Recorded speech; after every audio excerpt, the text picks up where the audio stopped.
Welcome to the historic blah, a place where the past moves very slowly, where kings wrote letters that took months to arrive, and farmers counted the seasons, one gentle sunrise at a time. Tonight we'll wander through the calm corridors of history, no wars, no drama, just the quiet turning of time.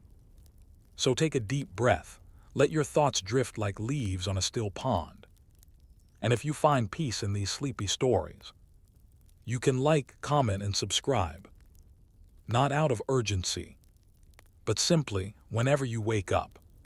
For now, close your eyes and let history whisper you to sleep. Welcome to Beautifully Boring History. Now we begin. Story 1: Salt, Sweat, and Wool, Viking Laundry on the High Seas. You find yourself aboard a Viking longship, not in the glory of battle or the roar of discovery, but in the quiet middle of a salty voyage. The sails are taut, the water endless, and the task at hand is laundry. Most visions of Viking life brim with axes, sagas, and storms. But in truth, much of their lives, especially on expeditions, were shaped by rhythms of mundane necessity. And at the heart of this was the uncomfortable reality of maintaining clothing made of wool while weeks or even months away from land. Let's begin with the fabric. Wool, the Viking standard. Viking clothing was in many ways incredibly practical. Their environment, Scandinavia's biting cold, wet shores, and unpredictable weather, demanded insulation. Wool, the sheep-gifted fiber, was the fabric of choice. It was abundant, relatively easy to prepare, and naturally water-resistant. The wool wasn't soft. It was coarse, thick, and often scratchy. Garments were made of vadmal, a woven wool cloth that was felted after weaving. Felted wool shrinks and thickens, increasing its insulation properties. But once exposed to salt water, it stiffened and shrank even more. It also clung to the body when wet and rarely dried fully in the damp ship conditions. Now imagine you are wearing that day after day, sweating, sleeping, and sailing through sea spray. The fabric starts to chafe. Skin becomes red, then raw. Salt encrusts the inside of your tunic like a sandy crust. Hygiene quickly becomes a matter of discomfort and eventually survival. How Vikings packed for cleanliness. Before the voyage, clothing was packed with care. Each person aboard had a small amount of personal space, enough for a chest, sometimes just a sack. Within it, one or two spare tunics, a pair of trousers, a cloak, and some undergarments, possibly made of linen if they were lucky or rich. Undergarments were easier to wash and dry and protected the outer clothing from the worst sweat and oils. They also carried a simple bone or wooden comb, soapstone or animal fat soap, a small precious cloth for wiping. Cleanliness was valued in Viking culture. There are numerous written accounts from outside observers, like Arab diplomat Ahmed ibn Fadlan, who noted how frequently Viking men groomed and bathed themselves. Though modern myths overstate how often they bathed, it's clear that some level of cleanliness, particularly of appearance, was important. But bathing is one thing. Laundry on a ship without fresh water is another. The challenge of water. On a longship, there was no freshwater source beyond what was stored in barrels. That water was precious, needed for drinking, cooking, and perhaps a rare rinse of hands or face. So how did they clean their clothes? They didn't, not often at least. Instead, they used two strategies. Saltwater rinsing. If clothing became intolerably filthy or stiff, it could be dunked overboard, swished in the sea, and wrung out. This was ineffective at removing oils or sweat, but could clear dirt or bodily waste. The salt stiffened the wool, but it also had minor antibacterial properties, useful, if not comforting. Air and sun, dry days were used to the fullest. Clothing was laid out over shields or the deck, letting the wind and sun remove odors. It wasn't about removing stains. It was about reducing the worst of the smell and feel. On particularly long voyages, the crew would disembark at small islands or riverbanks, gathering water and sometimes even using sand and soap to scrub wool garments. Soap made from animal fats and ash was harsh and effective, but not used casually. It was heavy to carry and rarely applied to clothing at sea. Itching and infection. The worst problem was not dirt, it was what dirt left behind. Prolonged wetness, chafing, and salt created ripe conditions for skin infections. Armpits, inner thighs, and the back of the neck were constant irritants. There are sagas, though brief and easily overlooked, that reference warriors with red collars or fevered skin, which may well point to infections from unwashed garments. Seafaring wasn't just hard, it was itchy, raw, and sometimes dangerously unsanitary. Some Vikings sewed herbs like yarrow or thyme into the hems of their cloaks not for smell, but to ward off lice. Others shaved the back of their necks, not just for style, but to prevent mats of sweat and hair that could get infested with pests. There are signs that lice and fleas were common enough that combs were used daily, not for vanity but survival. The comb wasn't just a grooming tool, it was a necessary weapon against the slow rot of filth. Communal maintenance. Viking longships operated as teams. While there was hierarchy, tasks like sail repair, cooking, and even laundry had to be communal efforts. Clothing might be bundled and scrubbed together, perhaps in small anchorages. More often, however, it was a personal task done in privacy, or as much privacy as a longship allowed. Imagine squatting on a river rock, scraping stiff trousers with sand, knowing they'll never be truly clean, only slightly less unbearable. So why bother? Why not just let the clothes rot, replace them later? Because clothing was expensive. Every tunic represented weeks of labor, from shearing sheep to spinning wool to weaving and dyeing. Even for a seafaring warrior, clothing was a valuable possession. Losing it, or letting it decay, was not an option. Some sagas describe warriors dying with care taken to retrieve their cloaks or shoes. Clothing was not disposable. It was part of identity, survival, and social standing. And here lies the quiet contradiction. These brutal warriors, feared across continents, spent hours gently brushing salt out of a wool hem, patching a hole with bone needle and sinew thread, rubbing stiff sleeves to make them wearable again. The violence of raiding sat beside the domestic hum of laundering on the same ship, in the same breath. So how exactly did a Viking decide when it was time to wash a tunic?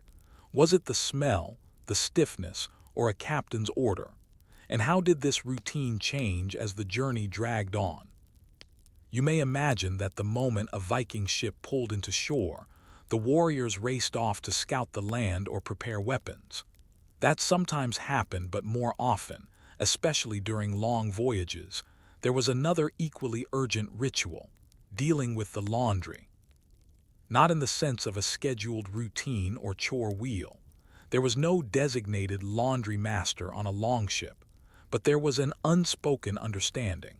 When the clothes became stiff enough to stand on their own, and the smell rose above the fish and tar, it was time.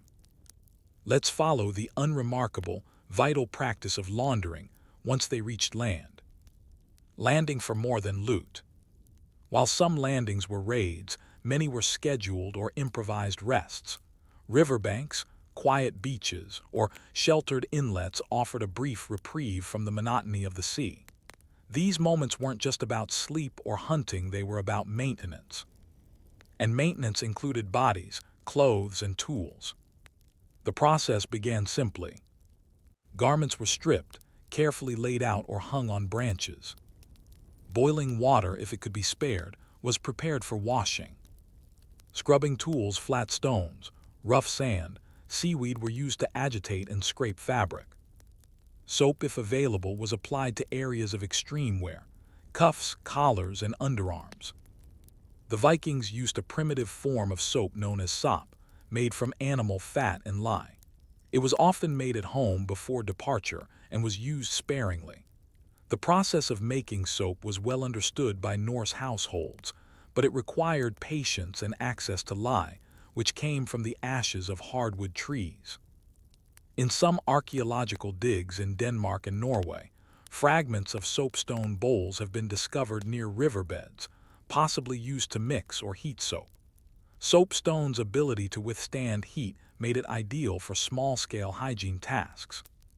And then, of course, there was sand. Scrubbing with sand and salt. One of the most overlooked Viking tools wasn't forged, it was gathered. Fine coastal sand, with its gritty texture, could be used to scrub grime from garments. Garments were spread over rocks, doused in water, then scraped with handfuls of wet sand. This was a crude process. It wore the fabric, but it worked at least better than nothing. Some warriors even used fistfuls of saltwater-drenched seaweed to beat the clothes, loosening grit and stains. The salt, however, was never fully removed. Even with freshwater rinses, salt remained embedded in the fibers.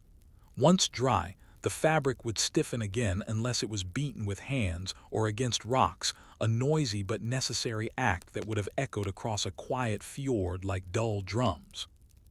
And yet, after all the effort, the garments were never truly clean. They were cleaner than before, less saturated, slightly more flexible, and that was good enough to prevent rashes, infections, or simple misery. Washing bodies and bedding. While the clothing was laid out, so too were the bodies. Bathing in rivers or streams wasn't about luxury, it was relief. Sweat-soaked skin, insect bites, and the buildup of salt crust were painful. Combs made of bone were used to rid the scalp of lice. Ears were cleaned with wooden picks, fingernails trimmed with small knives. The Vikings were, in their way, meticulous. And bedding, if any was brought along, received the same treatment. Cloaks used as blankets were aired out. Straw sleeping mats, rarely taken on ships due to space, were shaken and refilled. Even woolen socks, if worn, were turned inside out and beaten. It's important to note that bedding on ships was minimal. A cloak doubled as cover. The planks of the ship were cold and hard, so soft items, rare as they were cherished, and that made them all the more important to maintain. The oddity of linen. Linen, while rare, played a quiet role in Viking hygiene. Used for undergarments or head wraps, linen was more breathable and far easier to clean than wool. It could be scrubbed clean of oils and sweat with greater success. It didn't hold salt as stubbornly, but it was also expensive, requiring extensive labor to produce from flax. When linen undergarments were washed, they dried more easily and could be worn closer to the skin again quickly. There's archaeological evidence from burial sites that linen underlayers were highly prized even in death. Bodies were interred with them, suggesting they were both a comfort and a status symbol. So if a Viking warrior had a clean set of linen underclothes beneath a stiff, sweat-cured wool tunic, they were comparatively well off. Repairs and reusability. Washing wasn't the only reason to take clothes off during shore leave. It was also time for repair. Viking clothing was not disposable. Tiers were stitched with care. Patches were added not just for function, but occasionally for color-contrasting fabric that told a small story. Needles made from bone or bronze were part of every domestic toolkit. Sometimes, when clothes were too worn to be salvaged, they were repurposed. Wool was cut into foot wraps or lining for shoes. Strips could become ties, belts, or bands. Even in death, cloth was reused. Burial garments were often pieced together from older clothing, not newly made. We tend to romanticize Viking burial ships with gleaming armor and fresh robes, but in truth, many were wrapped in patched tunics that bore the marks of many voyages, many rinses, and many winters. When laundry became diplomacy. There are accounts sparse, but intriguing of Norsemen arriving at trading outposts or monasteries in relatively clean attire. Some historians believe that stopovers were used not just for trade or conversion, but to gain access to clean water and possibly more luxurious laundering. In 9th century England, for example, Monastic records mention Norse visitors whose garments were hung to dry after their arrival. These were not looters, but traders or diplomats. That a monk might help rinse the tunic of a Norse guest was perhaps an act of cautious hospitality or necessary hygiene. Cleanliness may even have played a role in diplomacy. A relatively clean tunic, no lice in the beard, and hands that smelled of smoke rather than decay, all subtle signs of civility in a brutal world. Salt wool, the traveler's curse. Let's return to the ship. After a day on land, clothes have been rinsed, beaten, patched, and perhaps blessed with a few rays of sun. But they're still damp. The Viking knows what's coming. He bundles the clothes in a rough cloth, ties them with a bit of sinew cord, and stores them in the driest part of the ship he can find, perhaps under the raised decking near the captain's berth. By morning, the garments will be cold, maybe wet, maybe not, but they'll be fresh or fresher. The fibers are hardened by the salt, stiff as bark. And yet, these are the same clothes he'll wear through fjords, through frost, through fire if needed. Some Norse terms for wool refer to storm skin or salt hide, suggesting not just the material but its relationship with the sea. These garments weren't just worn, they were weathered like armor. There's a certain quiet honor in that. But how did Viking women, left behind in the homesteads or joining expeditions, manage the greater task of producing, maintaining, and even dyeing these garments in the first place? And how did this daily labor shape the power they held in a society of warriors? Let's turn our attention to land, not to a battlefield or chieftain's hall, but to a quieter place, a longhouse, warm with the smell of peat smoke and the murmur of spinning wheels. Here, away from the creaking timbers of longships and the sting of sea spray, is where the story of Viking laundry truly begins. Because to understand how a coarse wool tunic found its way onto a salt-stained warrior's back, you must first know the woman who wove it. Women, wool, and authority. In Viking society, women were not relegated to passivity.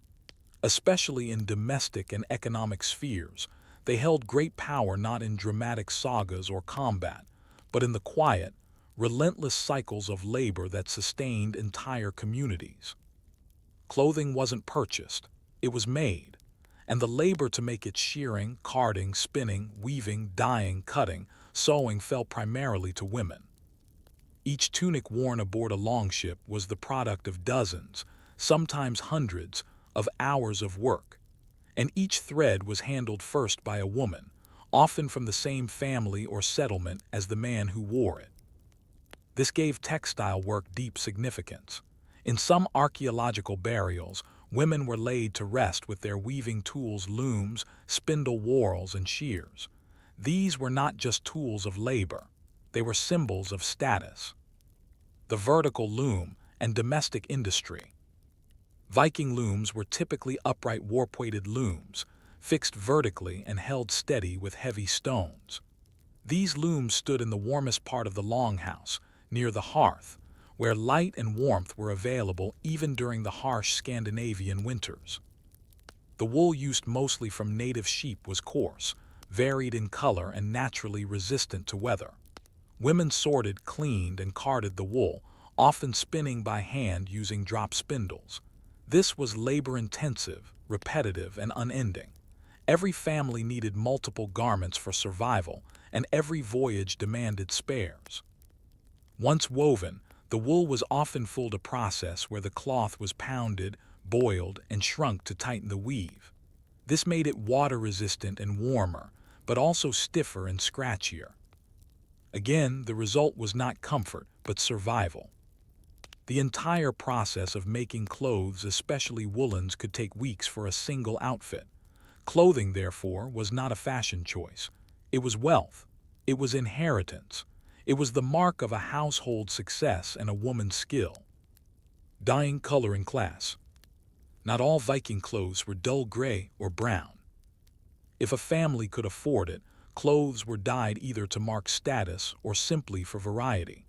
The dyes came from plants like woad for blue, madder root for red, birch leaves or weld for yellow, walnut husks or iron salts for black or brown tones.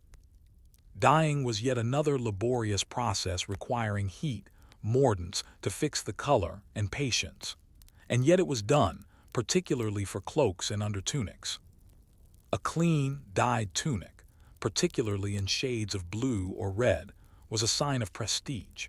If you saw a Viking arrive in a village wearing a dark red cloak and clean linen underlayers, you were not just seeing a warrior, you were seeing the output of an entire household's labor and wealth. And it was women who enabled that display. Mending and the invisible economy. Clothes didn't last. The salt, sweat, and friction of daily Viking life wore garments down faster than they could be replaced. That's where mending became its own essential craft. Stitching was often done with bone or bronze needles. Thread was made from spun wool or sinew. Patches weren't always hidden, some were visible, a sort of textile diary of where one had traveled, fought, or survived. A well-patched tunic might tell more of a warrior's life than any saga. In many ways, the maintenance of clothing and the quiet domestic rituals that surrounded it was a form of invisible economy. It didn't result in coin, but it preserved value. Every stitch, every rinsed garment extended the life of a precious resource. Children and apprenticeship. Girls in Viking households learned the skills of woolwork early. Archaeological sites show small spindles likely used by children. It wasn't uncommon for a girl of 6 or 7 to know how to sort wool or tend a fire for boiling dye. Boys, too, might learn simple repair techniques, particularly if they planned to travel. But the deeper textile arts remained the domain of women, a domain respected, and perhaps feared, by men who knew their survival at sea relied on the unseen hands at home. The political power of domestic labor. There's growing historical evidence that women who controlled textile production wielded economic influence in Viking communities. Some scholars even argue that cloth was used as currency in some Norse regions, further elevating the power of those who could produce it. In graves of wealthy women, looms, combs, and other textile tools are found more often than weapons or coins. This wasn't ornamental, it was status. A well-woven bolt of wool might be traded for silver, food, or favor. So while Viking sagas glorify swords, longships, and gods, much of daily power rested in the rhythm of spinning wheels, the slap of wet wool against stone, and the careful dyeing of tunics that would one day return stiff with salt. The return home, a domestic reunion. Imagine the Longship returns, weeks or months after departure. Its warriors disembark, their clothing caked in salt and dirt, their tunics frayed. The garments are handed over to wives, sisters, and daughters not as offerings, but as shared burdens. The women would beat the tunics, rinse them in warm water with herbs, scrub them with sand or ashes, and hang them near the fire. They would shake their heads at the tears, the burns, the faded colors. And then quietly begin the process again. One tunic might be saved, another would be turned into strips, a third, too far gone, would be cut into rags and burned. And amid all this, new wool was being spun, not for glory, not for story, but for the next voyage. A tapestry unfolded. When you think of Viking history, think beyond the swords. Think of salt-crusted sleeves beaten on a flat rock, of soot-darkened cloaks patched with quiet care, of women dyeing cloth with birch leaves while children spun thread by the hearth. Think of warriors squatting on a beach, scrubbing their trousers with seaweed, of combs as valuable as blades, of clothing not as decoration but as evidence of survival, of community, of effort. The Vikings conquered many lands, but they did so one stitch, one rinse, one tunic at a time. How much of history has been shaped by fabric, fibers, and the hands that kept them whole? And what do we lose when we only remember the swords and not the seams? Story 2, The Siege That Took Forever. How Harfleur Tested Patience More Than Strategy. You probably think of medieval warfare as clashing swords, flaming arrows, or thundering cavalry charges. But much of war, especially in the 100 Years, war was won or lost in silence, in mud, and in the sheer exhaustion of waiting. That's the story of the Siege of Harfleur in 1415. When King Henry V set sail for France, he expected quick glory. But what he got instead was mud, disease, delays, and a lesson in how the most boring parts of war, digging ditches, hauling wagons, and waiting for walls to fall, could change history. Welcome to Harfleur, the town that wouldn't fall, and the siege that nearly broke an army before a battle was ever fought. A coastal prize no one could ignore. Harfleur was a modest but strategic town on the Seine River estuary, not far from the English Channel. In 1415, it was part of Normandy, then held by the French. It wasn't a capital, it wasn't a massive trade hub, but it was a fortified port, and that made it invaluable. Henry V wanted to reclaim English claims to French territory, especially Normandy. Harfleur was step one. If he could seize the port, it would be a base for his campaign deeper into France. He expected the siege to last a week or two. It lasted over a month. That month changed everything. The English arrival, a confident beginning. Henry landed in France with approximately 12,000 men, including archers, knights, engineers, and supply crews. It was late summer. The weather was warm. Spirits were high. The town was expected to fall quickly. The English set up camp around Harfleur in mid-August. They divided their forces into 3 divisions and began classic siege operations, surrounding the town, cutting off supplies, and preparing for assault. But here's the thing, Harfleur was better defended than expected.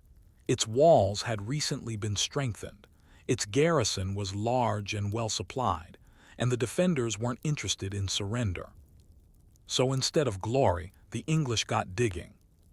Siege work, dirt, sweat, and engineering. Medieval sieges weren't glamorous. Before any wall could be breached, trenches had to be dug, both to protect the attackers from arrows and to allow slow approach. Men dug under the hot August sun, covered in wool and metal. The dirt was thick clay. Tools were basic: shovels, picks, wooden carts. Engineers built siege towers, mangonels, and bombards, early cannons.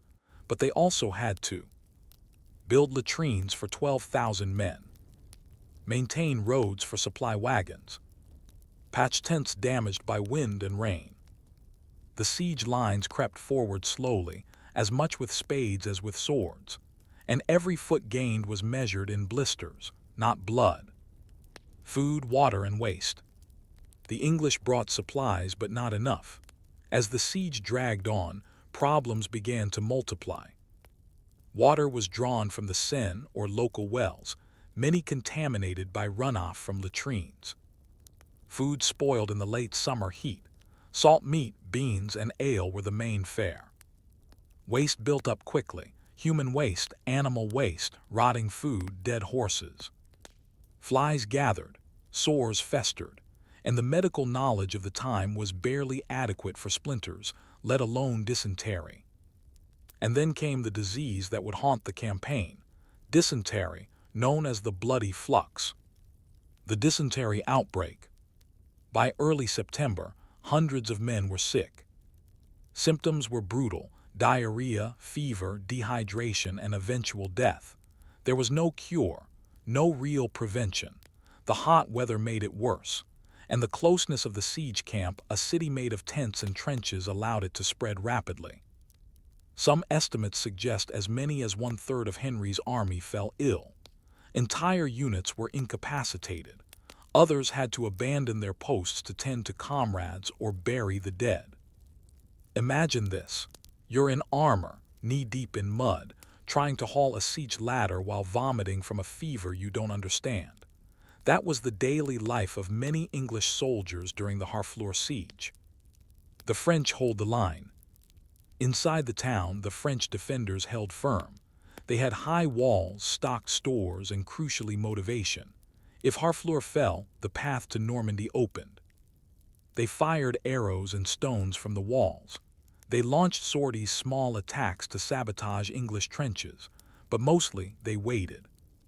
They knew what Henry didn't yet fully grasp: time was on their side. As long as they held, the English would grow weaker not from battle, but from their own bodies betraying them. The War of Inches. Every advance toward Harfleur's walls cost days of labor and hundreds of lives, not to wounds, but to sickness. The cannons eventually breached a portion of the wall. Henry called for surrender. The French refused. So the English prepared for assault. Tunnels were dug beneath the walls. Fire was set to weaken the foundations. Arrows rained day and night. Noise, fear, fatigue, all constant. Still Harfleur stood. Every night, campfires flickered beside the river. Every morning, another cart carried the dead to shallow graves. Morale sagged. The idea of a glorious march across France began to feel like a foolish dream. Tensions within. Henry himself fell ill, likely from exhaustion and poor diet, if not dysentery. Officers quarreled. Supplies ran low. Horses died and were eaten. English knights, many of noble birth, found themselves performing manual labor alongside common archers, not for honor but survival. This wasn't war as romance, it was war as slow decay. The longer the siege dragged on, the less likely any larger campaign seemed possible. And back in England, the political cost of failure loomed. Surrender at a cost. On September 22, 1415, after more than 5 grueling weeks, Harfleur finally surrendered. The defenders had suffered 2 cannon fire, hunger, disease, but they had delayed the English army just long enough to tip the balance of the entire campaign. The English took the town, but they did not cheer. The army was exhausted, depleted, and sick. Thousands had died not from battle but from dysentery and despair. Henry's campaign was no longer an advance, it was now a retreat. Winter approached, reinforcements were limited, and the road to Calais lay long and uncertain. What began as a proud siege ended as a Pyrrhic victory. The English held Harfleur, but the cost would echo at Agincourt. If a single siege could nearly destroy an army, how did Henry plan to march hundreds of miles through enemy territory with half his forces ill, the other half demoralized, and the French army closing in? By the end of September 1415, King Henry had finally secured Harfleur, but what remained of his once proud army was a shadow of its former self. The town, now under English control, was far from the stepping stone to glory he had envisioned. Instead, it became a hospital, a cemetery, and a warning. But Henry, ever ambitious and calculating, made a decision that has baffled historians for centuries. Instead of returning to England, he chose to march to Calais with his weakened army. This wasn't an act of madness. It was political necessity and a gamble that would either destroy him or immortalize him. Let's walk slowly beside that army now, as it begins one of the most miserable, mud-soaked, and unlikely marches in European history. The aftermath of Harfleur, a town of ghosts. Harfleur, once bustling with French life, had become eerily quiet. The town's citizens were spared slaughter. Henry ordered humane terms of surrender, but many were expelled. English forces garrisoned the town, but even these soldiers were plagued by disease. Those too sick to travel were left behind. Some were still dying. Others were buried in makeshift graves within the walls. Harfleur was now a holding point, not a base of operations. Henry had arrived in France with about 12,000 men. After the siege and disease, he now had roughly 6,000 to 8,000, many of whom were weakened, malnourished, or still recovering. And yet he marched. Why march at all? The march to Calais, a coastal town under long-standing English control, served multiple purposes. Political messaging. Henry needed to show that the Harfleur siege was not a defeat. Retreating to England without further action would have appeared weak. Marching boldly through enemy territory sent a signal. He was still in command. Demonstration of control, taking a route through France showed defiance. It claimed legitimacy over contested land. Logistics, Calais offered safety, supplies, and ships. Reaching it would mean the army could return home with dignity or possibly regroup for further campaigns. But there was a problem. The French were watching, and they were planning. The march begins, slowness as strategy. On October 8, 1415, the army left Harfleur. The pace was cautious, not only due to terrain but because of the army's health. Horses were few and in poor shape. Wagons creaked under the weight of equipment, tents, and the sick. Henry's route was indirect, moving along the Somme River, seeking fords and crossing points while avoiding French ambushes. Every day was a test of endurance. Men marched in wet wool and rusting armor. Rain turned roads into sludge. Supplies dwindled. Foraging was risky. Water had to be boiled when possible, but often was. And the dysentery hadn't stopped. Some soldiers marched with cloths wrapped around their waists to absorb uncontrolled bowel movements. Others were carried on makeshift stretchers, hopping to reach Calais before death overtook them. There are reports scattered and grim that some soldiers simply collapsed and were left behind. The army could not wait. Crossing the Somme, a game of delay. Henry's original plan relied on a quick crossing of the Somme River, but French forces, now under the command of the Constable of France, had destroyed or guarded the bridges. What followed was a slow, agonizing game of cat and mouse. Henry moved south, then east, seeking any unguarded ford. The French shadowed him, blocking crossings, delaying him further. Local villages closed their gates, denying supplies, fearing retribution. It took over a week to find a viable crossing, far downstream. That detour added over 100 miles to the march. Each day sapped morale. The men grew quieter, the rain fell harder, and yet they kept moving. Clothing, feet, and fatigue. This is where the history becomes deeply human. The average English soldier wore a woolen tunic, hose, and leather shoes, turnshoes that offered minimal protection against wet terrain. After weeks of marching, the leather split. Soles came apart. Feet blistered, then festered. Some men wrapped rags around their feet. Others tied up their shoes with string or strips of torn clothing. Medical treatment was primitive at best. Honey for wounds, vinegar for infections, prayers for everything else. Armor was rarely worn during the march. It was too heavy and chafing, but each man still carried his longbow, arrows, or polearm. Even the sick bore weight. Henry's officers rotated duties to preserve strength. When possible, wagons were reorganized to carry the worst off, but there were limits. Horses died by the dozens. Wagons were abandoned.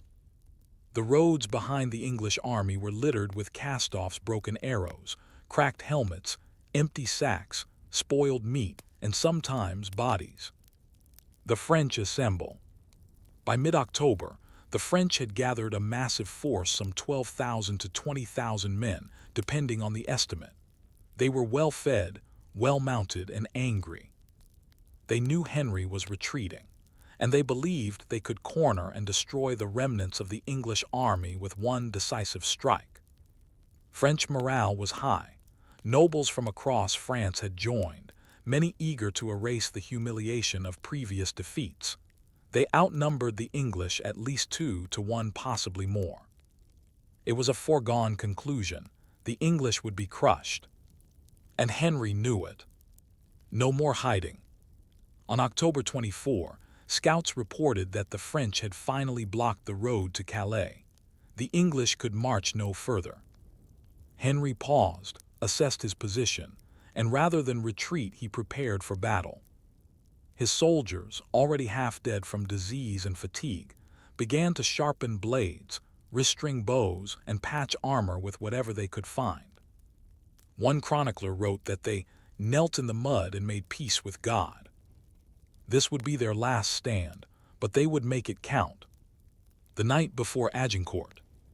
The night of October 24, 1415, was cold, damp, and heavy with dread. The English camp was quiet. Henry moved among the tents, speaking with his men. He made promises. He told them they would make history. He urged them to hold. The French camp, by contrast, buzzed with confidence. Nobles drank, boasted, and planned how to divide the ransom of the English king once he was captured. Some even argued over who would get Henry's jeweled helmet.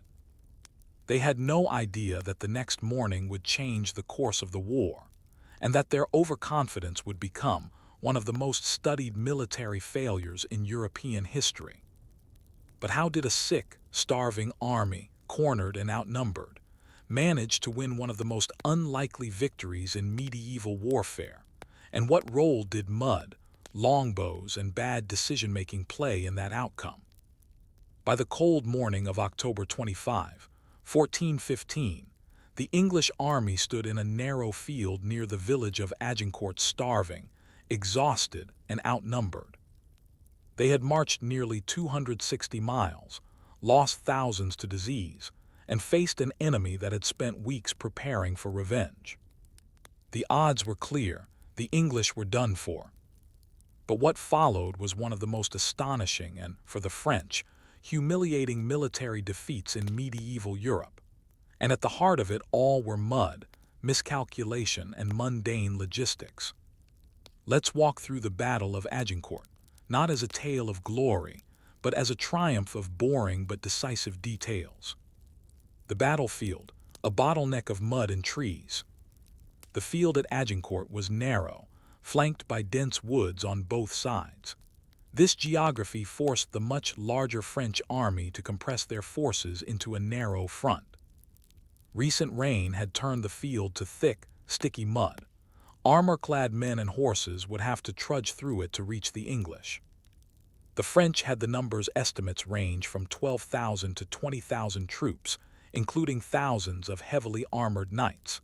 The English had around 6,000 mostly longbowmen, with perhaps 1,000,000 men-at-arms. And yet Henry had one decisive advantage. He chose the terrain. He placed his troops at the narrowest point of the field, behind defensive wooden stakes planted to deter cavalry. Archers lined the flanks, protected in part by hedges and earthworks. There would be no dramatic cavalry sweep, no room for it. Just a slow, grinding march through mud and a storm of arrows. The longbow, a boring but brutal weapon. The English longbow was not new or glamorous. It was 6 feet of yew, strung with hemp, and fired arrows tipped with bodkin points. It took years to master, required immense strength, and lacked the romantic appeal of a knight's sword. But in the right hands, and in the right conditions, it was devastating. An experienced archer could fire 10-12 arrows per minute. With thousands of archers firing in coordinated volleys, the sky darkened with feathered shafts. Armor did not always stop them. The force could pierce mail, even plate, at close range. And at Agincourt, the longbow did more than kill. It slowed the French and sowed chaos. The French advance, a march of misery. The French launched their attack in waves. Mounted knights charged first, hopping to scatter the English archers. But the narrow field and muddy terrain disrupted their formation. Horses slipped, stumbled, and crashed. Many never reached the English lines. Men-at-arms followed on foot, heavily armored, weighed down, and sinking into the mud. They had to trample over their fallen countrymen and wounded horses. The arrow fire didn't stop. More infantry came next, but by then the field was clogged with bodies. Panic spread. Orders broke down. Communication failed. The result: confusion, congestion, collapse. The front ranks were pushed forward by those behind, but had nowhere to go. Some French knights suffocated, crushed by their own allies. Others slipped in the mud and couldn't rise again. Armor became a death trap. Hand-to-hand combat, no glory in the mire. Once the French reached the English lines, they expected an easy kill. The English were sick, hungry, and fewer in number. But what followed was brutal. English men-at-arms fought with axes, mallets, and swords in tight formation. Archers, once their quivers were empty, joined in with daggers and hammers. They weren't trained for formal duels. They fought to survive. And because the French were compressed and exhausted, they couldn't fight effectively. Many were taken prisoner. Many more were killed where they stood. By noon it was clear the French attack had failed, badly. Henry's difficult decision. At one point, fearing a renewed attack and unable to control so many prisoners, Henry ordered hundreds of them executed. This was not a moment of chivalry. It was cold calculation. There wasn't enough manpower to guard the prisoners. The English couldn't afford an uprising behind their lines while still vulnerable. This decision shocked contemporaries, but it likely saved the English position. The casualties, a disproportionate defeat. The numbers are staggering. French dead, 6,000 to 10,000, including hundreds of nobles and knights. English dead, estimates range from 300 to 600. It was an overwhelming victory not because of brute strength, but because the French walked into a trap built with shovels, stakes, and statistics. A historian once said, "The longbow didn't win the battle, the mud did." That's not entirely fair, but it isn't entirely wrong either. The aftermath, a march becomes a myth. After the battle, Henry's weakened army resumed its march to Calais.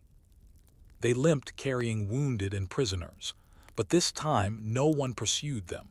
The French army had been broken, its morale shattered. Henry returned to England a hero. The victory at Agincourt became legend retold in chronicles, songs, and eventually Shakespeare's Henry V. But lost in the telling are the boring, sobering truths. The victory was born not of valor, but of weather, discipline, and logistical choices. It was made possible by siege work at Harfleur, which weakened the army but also hardened it. It was sealed by missteps from the French, who chose pride over patience. The myth of Agincourt endures, but it was, at its core, a victory of mud, arrows, and sheer, stubborn survival. How many other great moments in history were shaped not by boldness or genius, but by fatigue, weather, and whether or not a commander packed enough shovels? Story 3. Bureaucracy by Candlelight. Medieval tax clerks and their tedious triumphs. History rarely remembers the people who wrote things down. But in the medieval world, particularly in the expanding bureaucracies of England and France, the scribes, clerks, and accountants working late into the night by flickering candlelight were some of the most important people alive. They weren't kings, knights, or nobles. They didn't win battles or lead revolutions, but they built and maintained the frameworks of government through taxes, ledgers, and lists. This is the story of the tax clerks who filled parchment with names, debts, and duties. It's a story about how paper, wax seals, and quill pens shaped empires, and how the tedium of writing receipts made the medieval world run. Let's begin in a drafty stone room somewhere in 13th century England. There's a chill in the air, a candle sputters, and someone is writing, slowly, line after line. The rise of medieval bureaucracy. As medieval kingdoms expanded in size and complexity, they needed a way to keep track of what was owed, who paid it, and where money was going. Rulers, especially in England after the Norman Conquest, 1066, began to formalize administration. The creation of systems like the Exchequer under Henry I, early 12th century, marked a shift toward written accountability. Clerks became essential, not priests, not warriors, men trained in Latin, arithmetic, and above all patience. What was the Exchequer? The English Exchequer was a government office responsible for collecting and auditing royal revenues. Its name comes from the checkered cloth, like a chessboard, laid on tables, used as a kind of abacus for calculating taxes with counters. Here how it worked. Tax assessments. Sheriffs reported local collections from towns, farms, tolls. Tallies and rolls. Wooden tally sticks recorded payments. One half stayed with the clerk, the other went to the payer. Audit sessions. Twice a year, local officials appeared in London to have their accounts reviewed. The entire process generated piles of parchment. These were sewn into rolls, long, scrolling documents stored in the royal archives. Every transaction, no matter how small, had to be recorded. That meant thousands of entries, each with dates, names, amounts, and Latin formulas. The daily life of a clerk. A typical clerk's day was not dramatic. It began early. Light was precious and involved. Sharpening quills, cut from goose or crow feathers. Preparing ink, often made from gallnuts, iron salts, and gum. Ruling parchment, using a stylus or lead to mark even lines. Copying texts, often dictated by superiors or referenced from previous rolls. Correcting mistakes, painstakingly scraping off ink with a knife and rewriting. Their tools were simple, their tasks were repetitive, but their role was vital. Parchment was expensive. Errors weren't tolerated. A smudged figure might cost a manor its tax rebate. A forgotten name might spark a legal dispute. Clerks worked in silence, heads bent, fingers stained. Their reward: a modest salary, occasional meals, and the quiet satisfaction of not being thrown in prison like those who mismanaged accounts. Tallies, a system of split sticks. Tallies were ingenious in their simplicity. A stick, often hazel or willow, was notched to indicate a sum of money. The stick was split lengthwise. The longer piece, called the stock, stayed with the government. The shorter piece, the foil, was given to the taxpayer. Because the grain of the wood matched perfectly, forgeries were nearly impossible.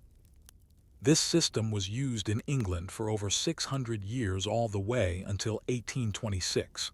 In fact, when Parliament finally ordered the burning of old tally sticks in 1834, the fire got out of hand and destroyed the Houses of Parliament. That's bureaucracy for you. Latin abbreviations and legalese. The clerk's writing wasn't just long, it was dense. All official documents were in Latin, even though no one spoke it natively. And to save time and space, clerks used a vast system of abbreviations. And for et and, digni for domini, lord, lib for librum, pound sterling. To an outsider, the writing looked like a tangle of curls and loops, but to a trained clerk, it was legible and efficient. They didn't just record numbers. They also wrote legal justifications, clauses, and references to royal rights. A single entry might read, Ricardus filius Willi reddit compatum de ex libris pro terra sua, sicut scriptum est in rotulo precedentis anni. Richard, son of William, renders account of £10 for his land, as is written in the roll of the previous year. And that's just a simple one. The Great Rolls. The result of all this scribbling was a set of massive documents. Pipe rolls, annual financial records of the Exchequer, from as early as 1130. Close rolls, records of royal letters and instructions. Patent rolls, open letters granting rights, privileges, or offices. Fine rolls, payments made to the crown for legal or land matters. These were rolled, tied, labeled, and stored in chests or on shelves in specially built rooms. Today, they're among the richest sources of medieval history, not because they tell stories, but because they document the mundane in relentless detail. When bureaucracy became survival. During wars, famine, or royal transitions, clerks became even more important. They managed emergency taxes to fund battles. They recorded land transfers during plagues. They tracked debt owed by nobles who died at war. In short, they kept the machine of the kingdom running even as kings fell, borders shifted, and rebellions rose. Sometimes their work became evidence in trials. Other times, it simply faded into the background until a historian centuries later dusted off a forgotten roll and found, say, the purchase of pitch for a bridge in Wiltshire, or a fine paid by a brewer who watered his ale. Insignificant, maybe, but without these records, the past collapses into legend. But who were these clerks as people? Were they always anonymous, or did some rise to power through the power of the pen? And what did literacy mean in a world where most people never even saw a book? If you walked into a medieval scriptorium or chancery, it wouldn't look impressive. No stained glass windows, no shining suits of armor, just a handful of men hunched over tables, quietly scratching at parchment. But in the world of medieval administration, knowledge was power and writing was control. A clerk might be a humble figure in the moment, but his words outlasted kings. His ink could raise taxes, start lawsuits, or declare war.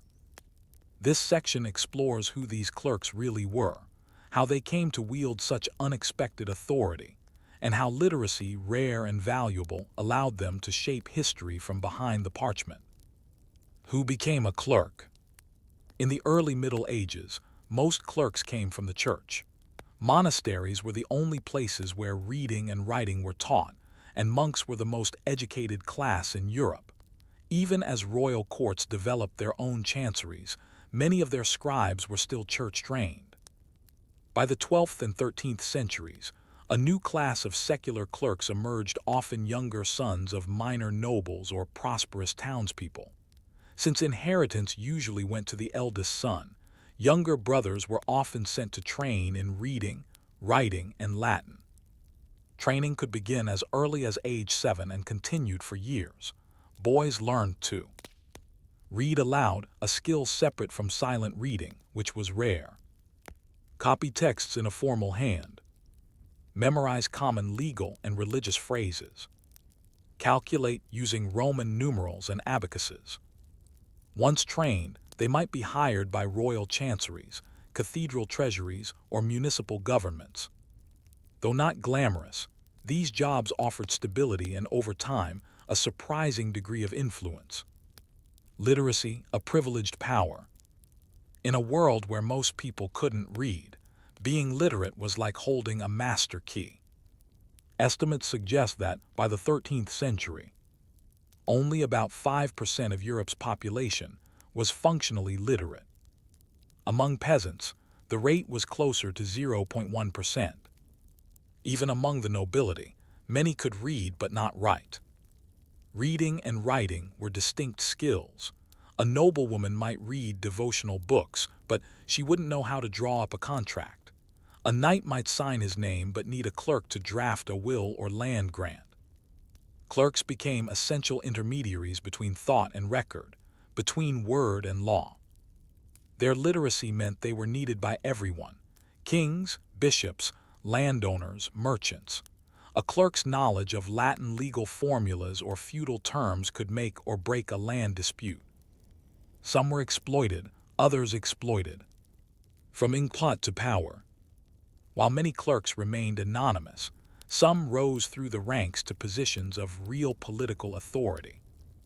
Take Thomas Becket, for example. Born to a middle-class London family, he began as a clerk and rose through the royal chancery to become Lord Chancellor of England and eventually Archbishop of Canterbury. Or Matthew Paris, a monk and chronicler at St. Albans Abbey, whose access to royal correspondence allowed him to write one of the most detailed, if opinionated, histories of 13th century England. In France, Philippe de Beaumanoir, a legal scholar and clerk, wrote one of the most influential treatises on feudal law, Caudems de Beauvaisis, which shaped regional governance for centuries. Even those who didn't rise to fame often accumulated wealth, property, or political connections simply because they could read contracts others couldn't. The pen wasn't just mightier than the sword. It explained the sword. It authorized it. Scribes of the church and the crown. Different institutions produced different kinds of clerks.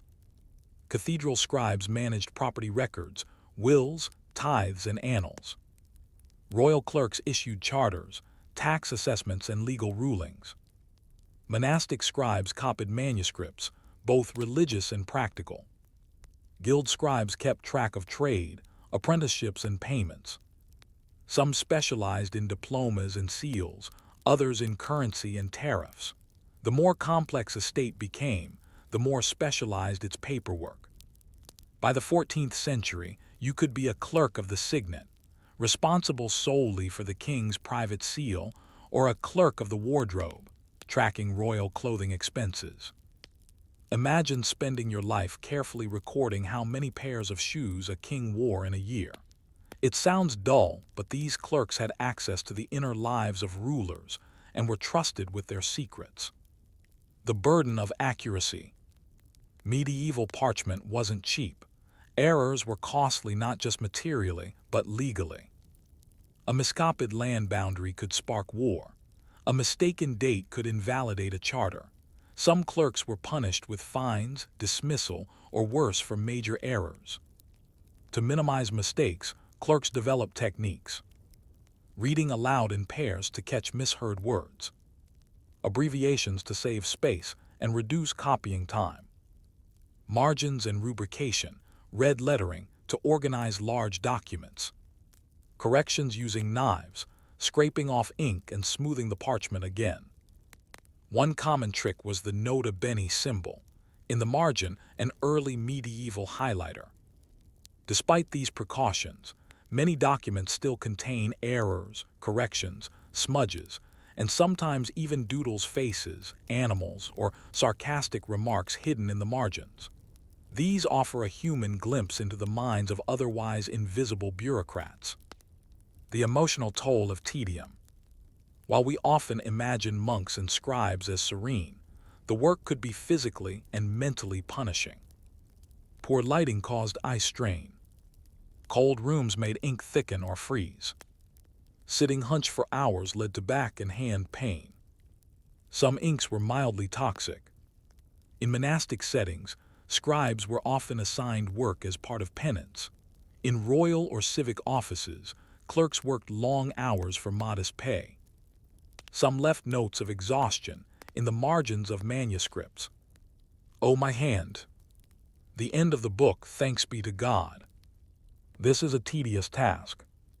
These weren't just laments. They were quiet acts of self-expression from people whose job was to remain invisible. But if so much depended on parchment and memory, what happened when fire struck a record room, or when documents were lost, stolen, or forged? And how did entire governments respond when paperwork disappeared into smoke or politics? Imagine this. You are a royal clerk in the Chancery of London in the early 14th century. It's late winter and you're filing away rolls from the most recent exchequer audit. You've copied names, debts, land holdings painstakingly onto long sheets of parchment. You carefully roll each one, tie it with string, seal it, and place it on a shelf among hundreds of others. And then a year later, someone knocks over a lantern, or lightning strikes the roof, or war breaks out. The archive burns. And just like that, the legal memory of a kingdom vanishes. We examine the fragile infrastructure that supported medieval governance, how records were preserved, what happened when they were lost, and how entire realms could teeter on the edge of chaos because someone misplaced a tally stick. The fragility of parchment empires. Parchment was more durable than paper, but vulnerable to fire, moisture, rodents, mold, neglect.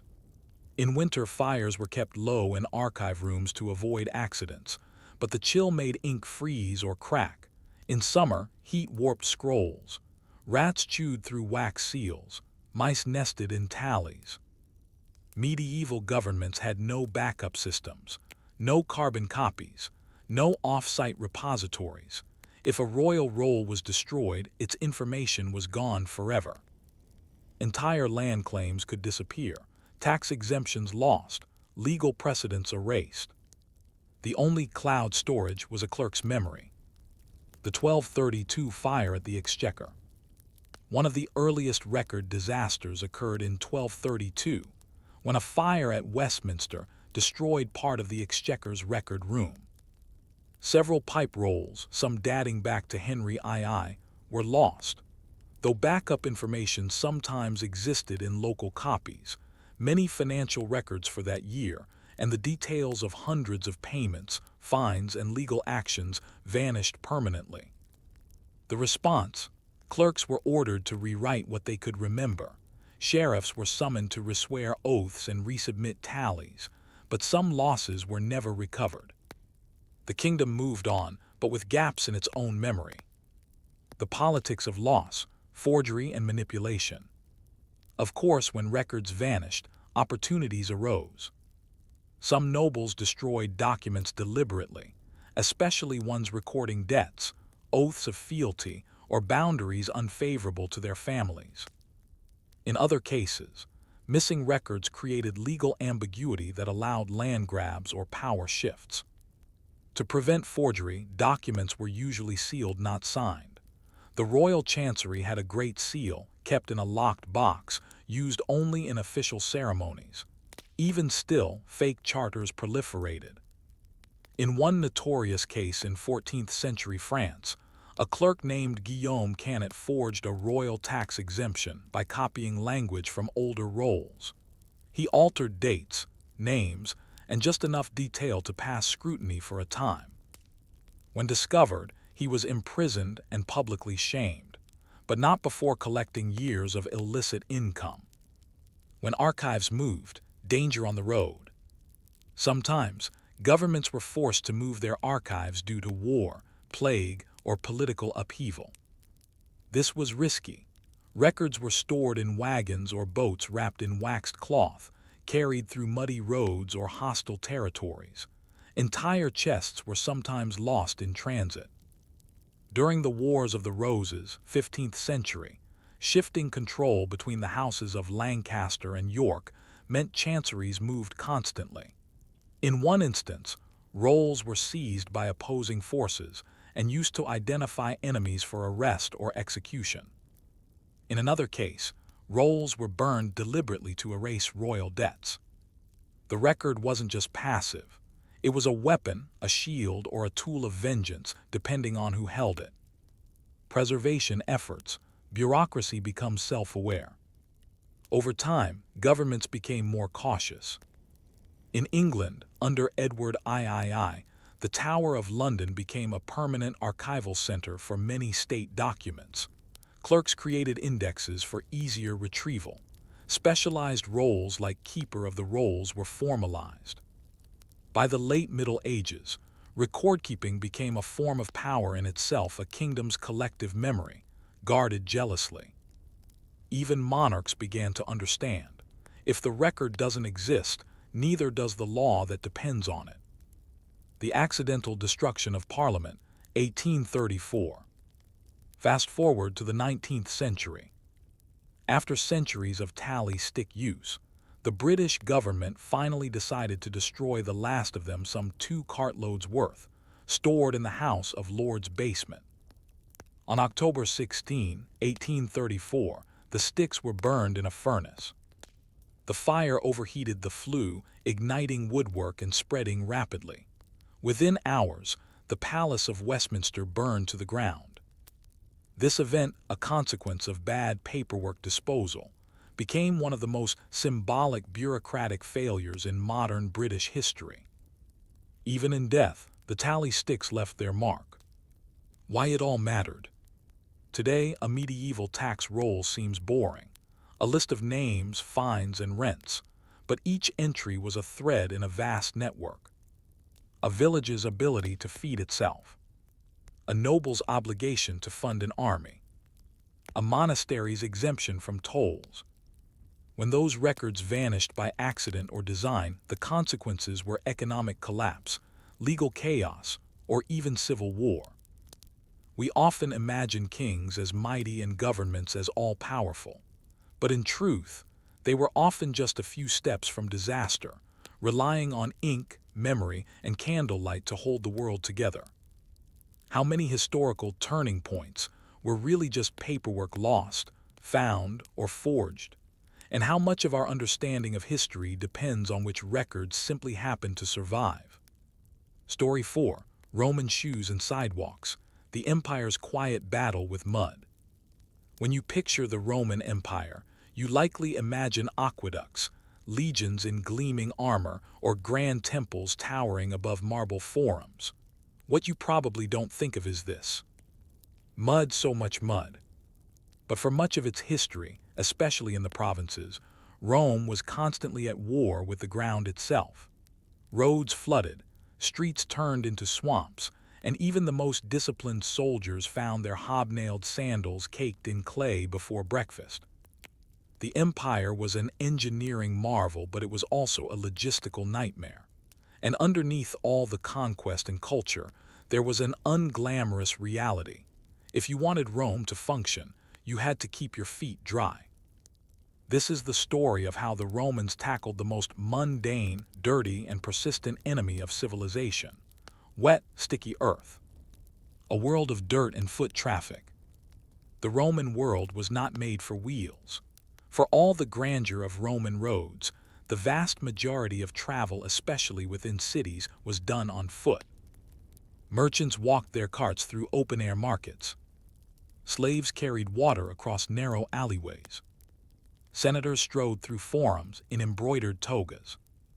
Legionnaires marched 12 miles a day in iron-studded sandals. But underfoot was a problem. Many streets, especially in frontier towns or older districts, were unpaved.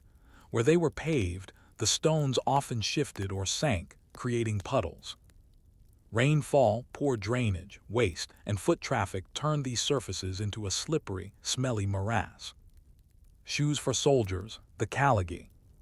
The most common Roman military footwear was the caliga, an open sandal made of thick leather, laced tightly, with heavy iron hobnails on the sole. It was durable, lasting hundreds of miles of marching.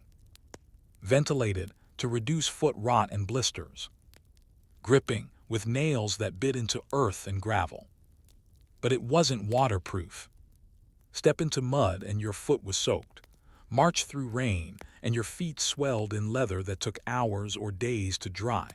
And the hobnails, they became slick on marble and dangerously unstable on wet stone. Soldiers often developed trench foot-like conditions during extended campaigns. In colder climates, Britannia, Germania, frostbite and fungal infections were common complaints. The empire paves back. Faced with widespread complaints and practical problems, Roman engineers began a long, slow campaign, paving the world, one muddy alley at a time.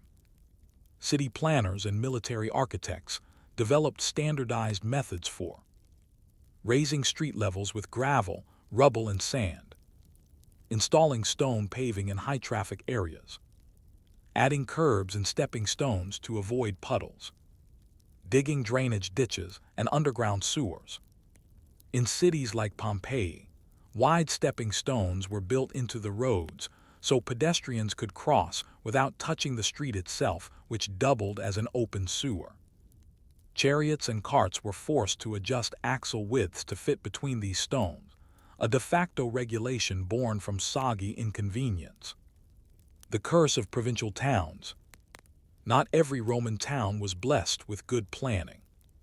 In Londinium, London, streets were often wooden walkways laid over bogs. In Lugdunum, Lyon, heavy rainfall flooded the lower city routinely. In Vindolanda, near Hadrian's Wall, excavations show layers upon layers of boots, socks, and broken sandals buried in mud. Why so many shoes? Because soldiers discarded them when they rotted from the constant damp. The anaerobic mud preserved them, allowing modern archaeologists to reconstruct the mundane misery of Roman frontier life. Letters recovered from Vindolanda include complaints from soldiers asking for more socks, more sandals, more underwear. The road to the fort is submerged again. Not exactly Julius Caesar's commentaries. Civilians fight back in style. Roman citizens, especially the urban elite, didn't tolerate filth. In wealthy districts, sidewalks were raised and cleaned daily. Slaves scrubbed entryways with vinegar. Porters carried wealthy citizens in litters to avoid the mess. And shoes evolved. The solia, a light sandal for indoor use. The calceus, a closed-toe shoe for outdoor wear.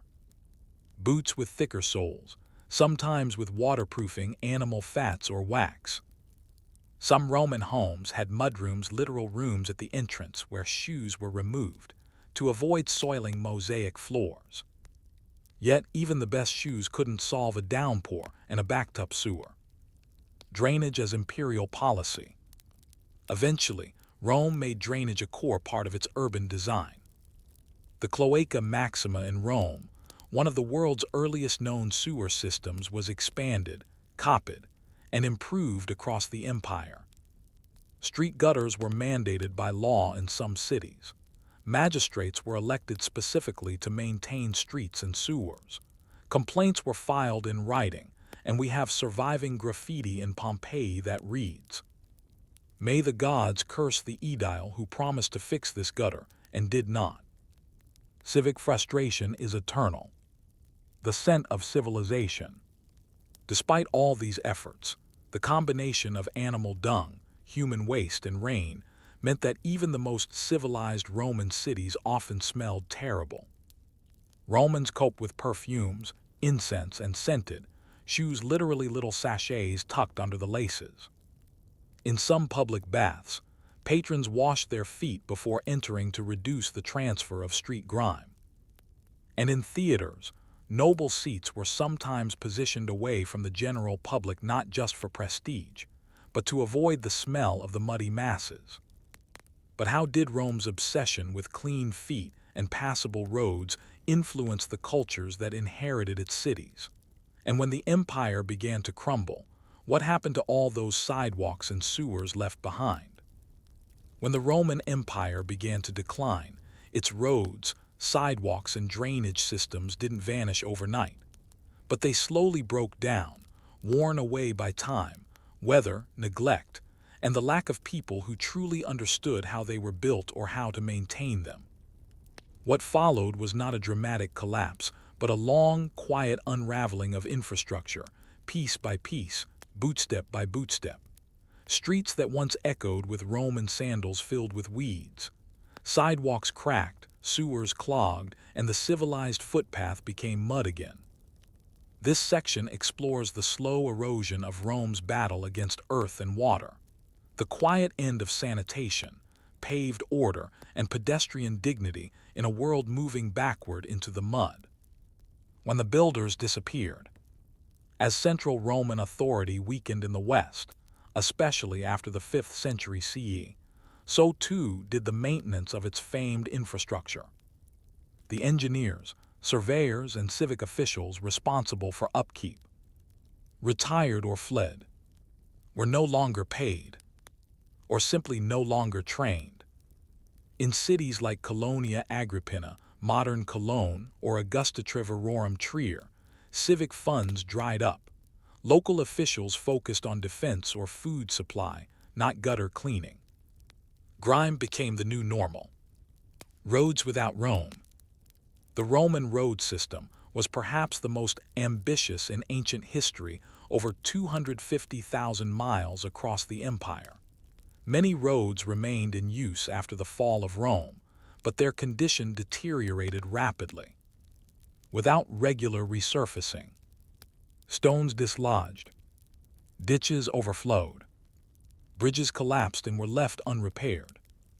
Travelers in the 6th and 7th centuries often described road journeys as treacherous, not because of bandits, but because the roads themselves were broken or impassable. Even the Via Appia, once the queen of roads, became riddled with holes and overgrown in sections. Sidewalks, if they still existed, were used as market stalls, dumping grounds, or animal pens. Shoes chained, streets chain. As roads declined, so too did the need for specialized Roman footwear.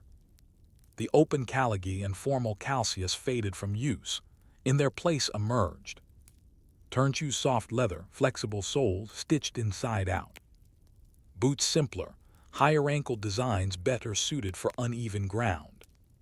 The Roman obsession with detailed leatherwork gave way to utility. Footwear became wider, rougher, and more focused on keeping out water than on posture or presentation. The concept of the sandal as a standard city shoe disappeared almost entirely in northern Europe by the 7th century. The return of the mud. Perhaps the greatest shift was psychological. In Roman times, a clean street was a sign of order. Drainage was a moral good. Civic pride included keeping sandals dry. Post-Roman urban life did not share this philosophy. Cities shrank in size and scope. The grandeur of sewers and paving seemed unnecessary, sometimes even unholy. Some early medieval Christians saw Roman baths, tiled streets, and waterworks as symbols of pagan excess. Baths closed, maintenance ceased, sidewalks disappeared under layers of filth. Archaeological digs across former Roman towns reveal that. Mud layers grew steadily over centuries. Sidewalks were buried rather than reused. Streets became narrower, often blocked by makeshift homes or walls. The footpath was no longer sacred. The world returned to the dirt. Preservation by isolation. Interestingly, some of the best preserved Roman roads and sidewalks today owe their survival to early abandonment. In remote areas like the highlands of Britain or hills of Anatolia, roads fell out of use so early that no one bothered to quarry the stones or repave over them. They were covered in earth and forgotten. Centuries later, archaeologists uncovered entire stretches of intact Roman paving, hidden beneath layers of forest, soil, or medieval farmland. Ironically, neglect preserved what use and repurposing would have destroyed. Foot travel in the early Middle Ages. By 800 CE, most travel in Western Europe took place on unmarked paths, mud roads, or animal trails. Villages had no sidewalks. Cities had planks laid across puddles or narrow wooden causeways. Shoes were homemade, often with wooden soles or stuffed with straw in winter. Travelers carried spare shoes or wraps. Some had greased leather gaiters to ward off swamp water. In some towns, stone walkways were rediscovered beneath centuries of refuse, and then rebuilt by later medieval rulers. But these were exceptions, not norms. The Roman pedestrian ideal: clean shoes, organized drainage, raised curbs was, for several hundred years, a forgotten luxury. Memory of the pavement. Still, stories of Rome's footpaths lingered. Charlemagne reportedly ordered engineers to study Roman roads and restore what can be restored. His own coronation path in Aachen was flanked by paving stones from Roman ruins. In manuscripts, monks drew idealized cities with geometric streets, and gutters, a silent nod to Roman order in a world of disorder. And in legal charters, some towns retained fragments of Roman urban law, like the responsibility of merchants to keep the street clean in front of their stalls. A few cities like Rome, Constantinople, and Ravenna kept their sidewalks largely intact, maintained by surviving bureaucracies. But they were rare, flickering lights in a continent largely sinking back into sludge. So when did Europe start to care again about sidewalks, clean streets, and comfortable shoes? What sparked the return of drainage, paving, and public sanitation? And did they ever match what Rome had built so many centuries before? By the 10th century, most of Europe had forgotten the feel of dry pavement underfoot.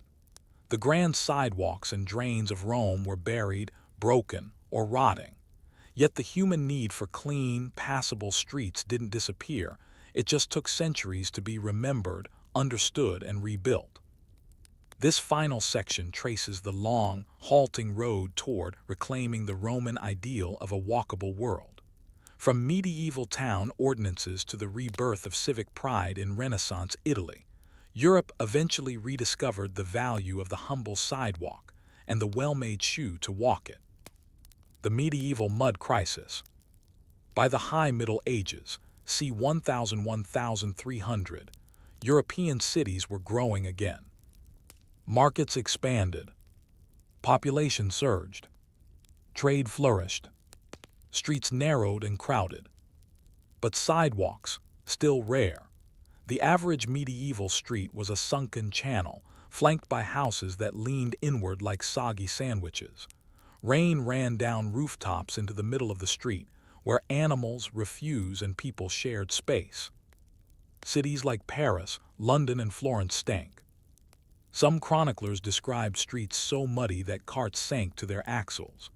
A Parisian document from 1270 instructed residents not to throw foul water into the street between certain hours, an early form of civic restraint.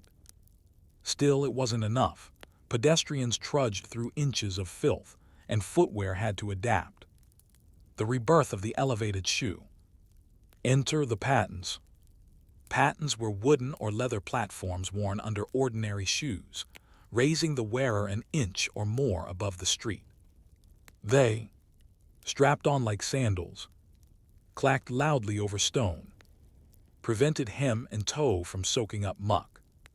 By the 12th century, pattens were common among townspeople, especially women, tradesmen, and clergy. In some cities, people of high status had theirs made from carved wood, sometimes with iron supports. Pattens allowed a person to walk through mud without walking in it. They were, in effect, portable sidewalks. But they didn't solve the core issue. The street itself was still a swamp. The ordinances of cleanliness. As towns gained charters and independence, they began to regulate urban maintenance. In 14th century Lubeck, merchants were fined for dumping waste outside shop fronts. In Bologna, butchers were required to clean the paving stones outside their stalls every evening. In London, officials appointed muck collectors and passed laws requiring homeowners to pave or gravel the road in front of their properties. Still, compliance was inconsistent. Enforcement required manpower, and no city had the kind of vast public works bureaucracy Rome once boasted. Streets improved, but slowly. Sidewalks returned only in wealthier areas. Florence, civic pride and stone pavement. The first true revival of Roman-style paving came in Renaissance Italy, especially in cities like Florence. As part of broader urban beautification projects in the 14th and 15th centuries, the Florentines repaved roads with large stone slabs, rebuilt sidewalks along key streets and bridges, mandated the construction of raised curbs. These were civic efforts, not just religious or noble vanity. The idea of the clean city became a point of pride and identity.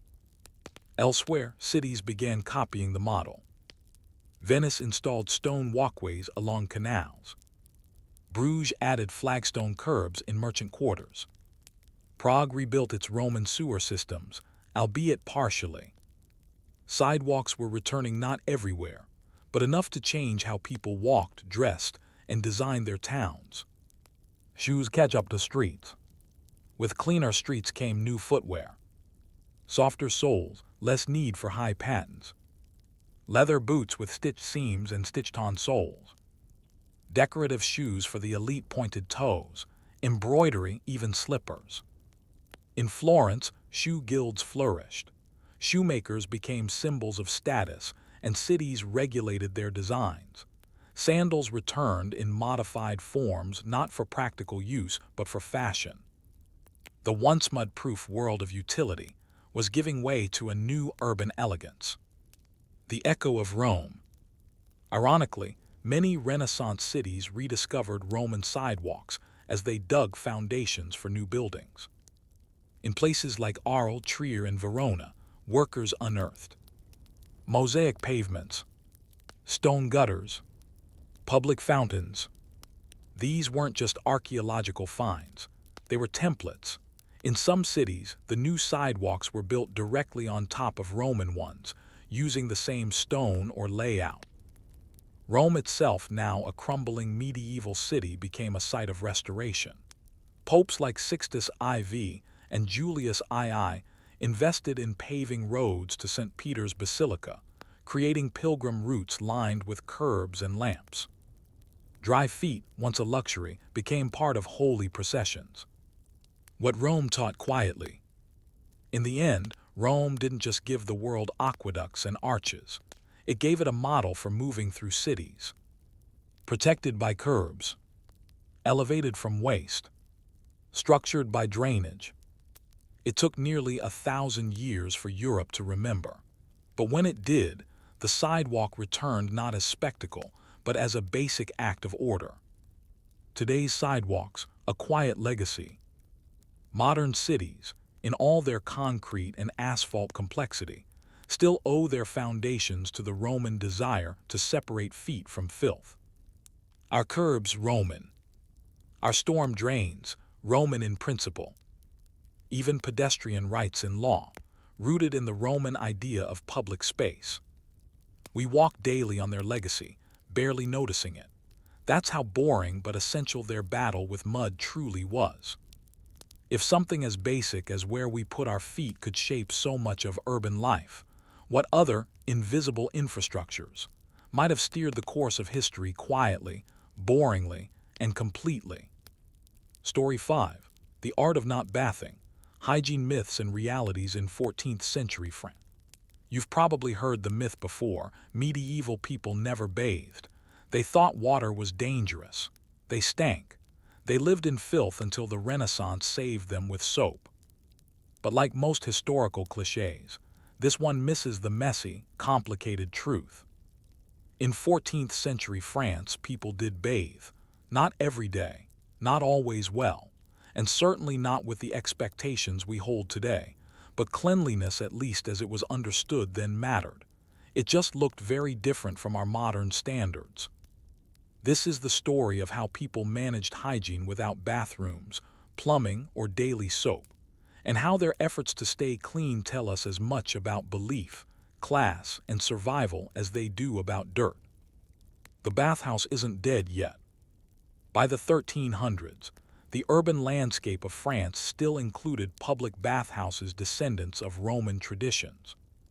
Paris, for instance, had numerous étuves or steam baths, where citizens could pay for hot water, a towel, and sometimes even a meal. Troyes, Avignon, and Rouen had similar establishments, frequented by both men and women, often on alternating days. Bathhouses were communal, steamy, and sometimes rowdy.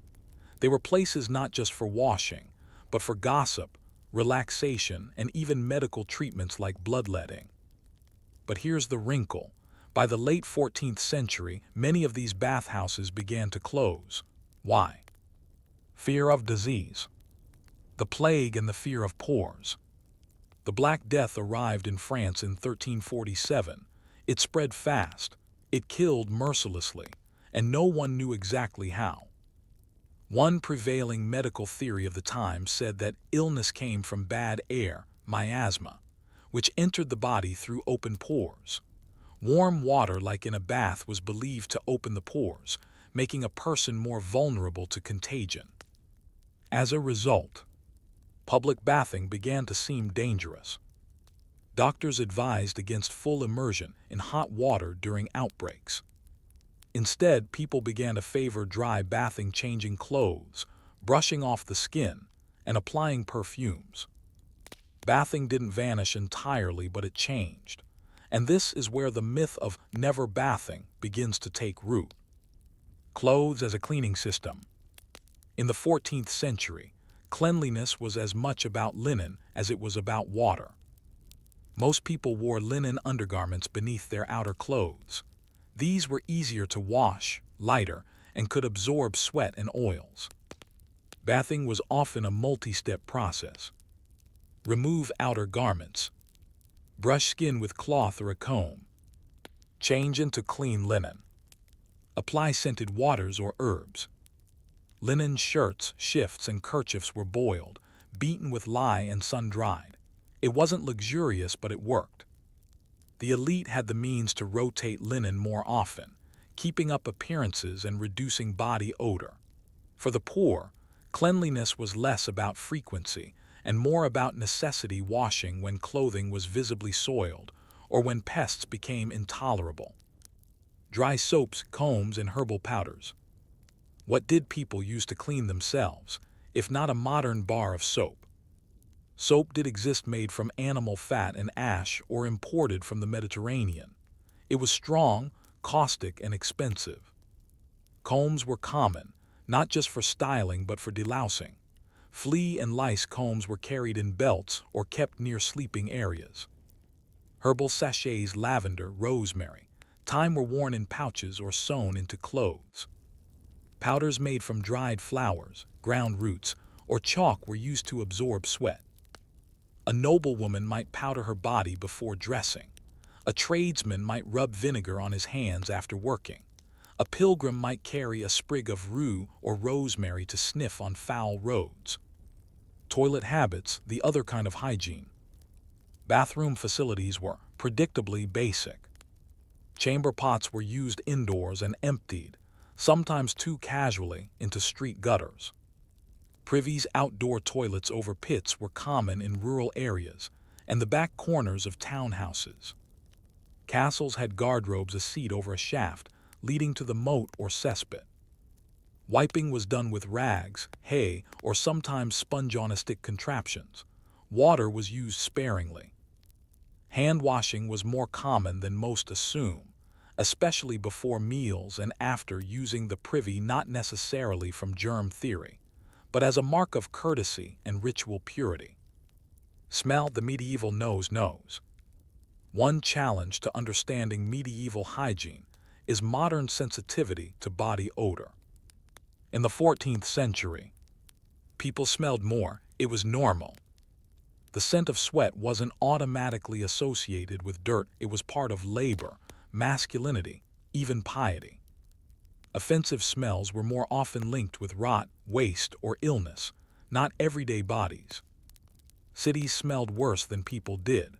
Refuse, horse dung, and slaughterhouses produced the truly unbearable stench. Personal odor was managed with clothing, powders, and frequent linen changes, especially among the elite. The truly poor had fewer resources, but even they tried to manage smell with herbs and social norms.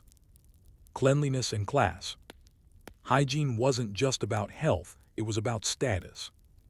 To smell good or even neutral was a mark of wealth. To own multiple changes of linen signaled cleanliness and discipline. Bathing before major religious events or visits from nobility was a public act of virtue. For the peasantry, cleanliness was often dictated by seasonal water access, labor demands, and access to soap. Yet even in the smallest villages, ritual washing of hands, faces, feet before meals or Sunday Mass was common. They didn't think of themselves as dirty. They thought of themselves as doing what they could with what they had. If medieval people did care about being clean, how did their changing ideas about bathing shape later habits, and how did the Renaissance and early modern science finally alter what it meant to be clean?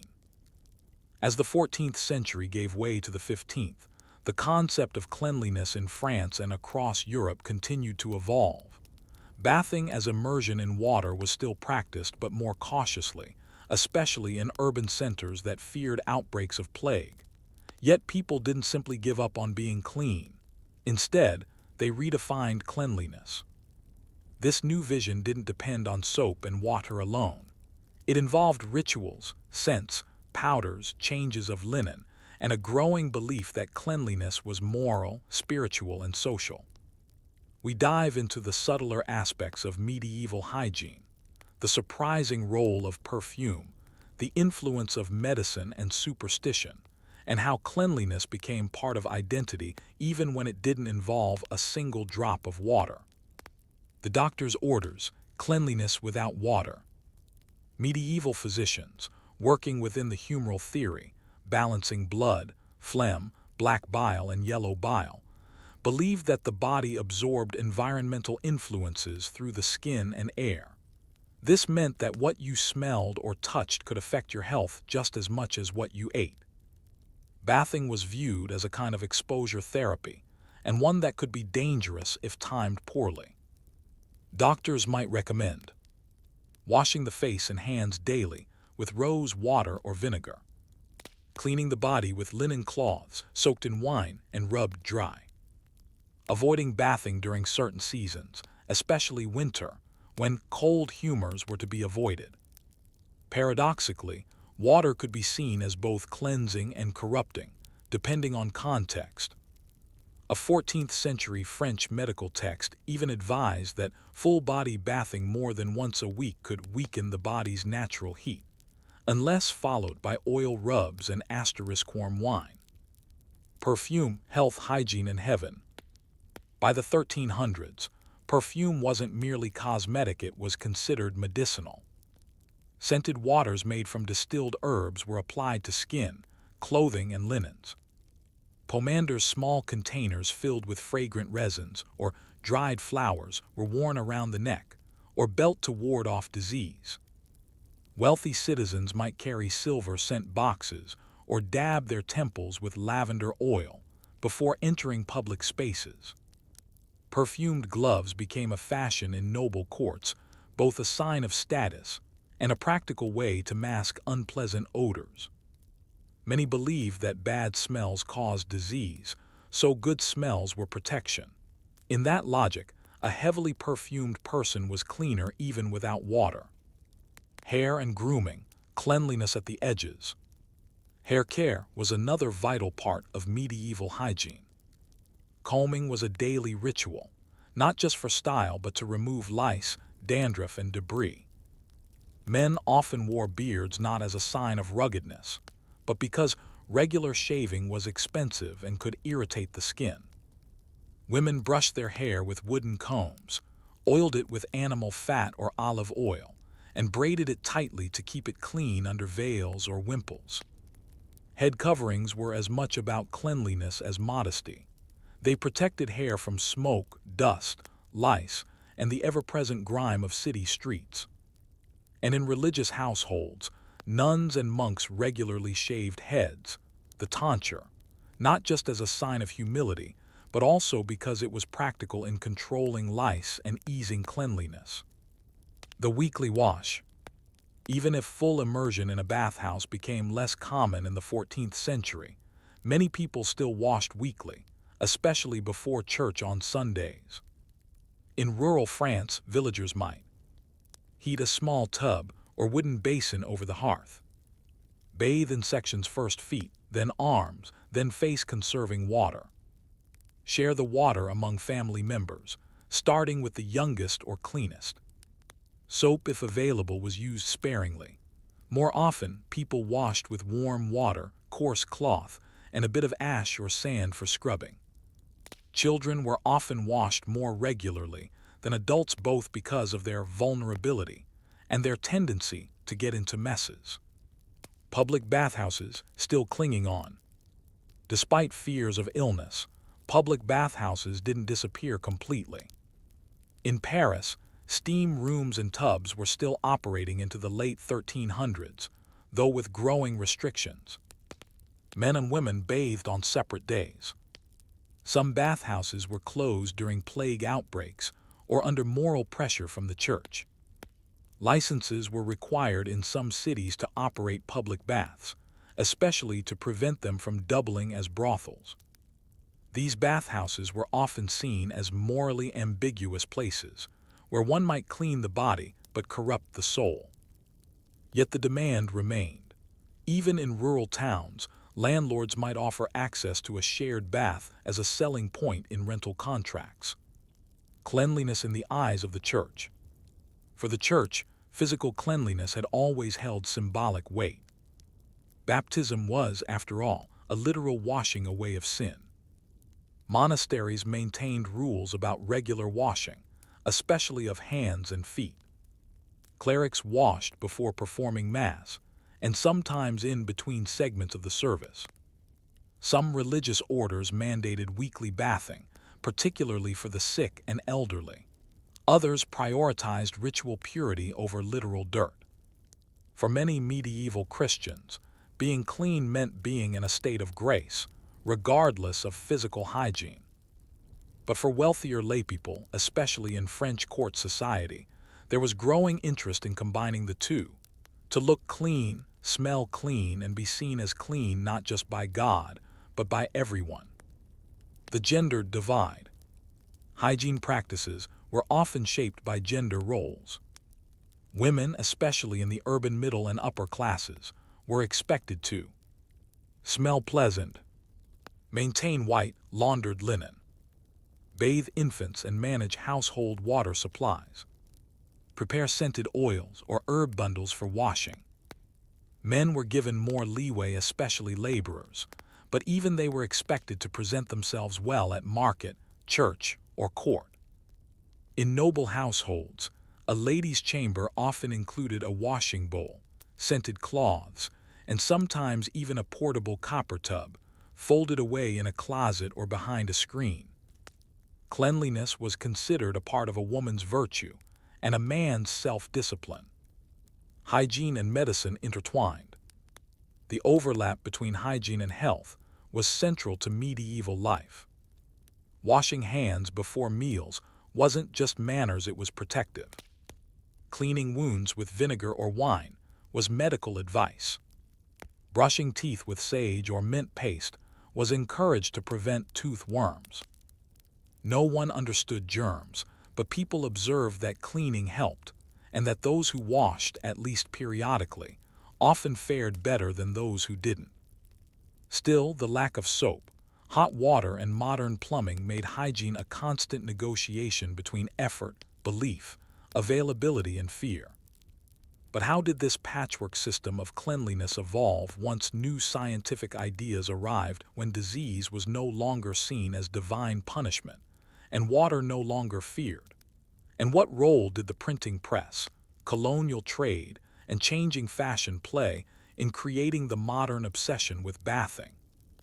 By the close of the 14th century, French society and much of Europe was still trying to balance cleanliness with caution. Bathing was a ritual, not a habit. Linen and perfume were substitutes for water. Soap was rare, and personal hygiene was often judged by appearance, odor, and behavior, not by actual scrubbing. But the centuries ahead would see a profound shift: new knowledge, new products, and new expectations. The transformation didn't come quickly, nor did it come from plumbing alone. It came through books, medicine, trade, and vanity, a slow reimagining of what it meant to be clean. This section traces that path from medieval France to the beginnings of modern hygiene, and how the idea of bathing evolved from occasional indulgence into daily necessity. The printing press and the circulation of clean ideas. In 1440, Johannes Gutenberg's movable type printing press changed the way Europeans consumed information. Books, once rare and expensive, became accessible, and among the most widely distributed types of literature were medical manuals, household guides, devotional texts with health advice. By the 15th and 16th centuries, printed books in France began including sections on personal care: how to brush your teeth with crushed herbs, how to wash your hands before prayer, how to cleanse wounds, and how to prepare rosewater for washing. More importantly, these guides increasingly emphasized routine, that one should wash regularly, not just when ill or before Mass.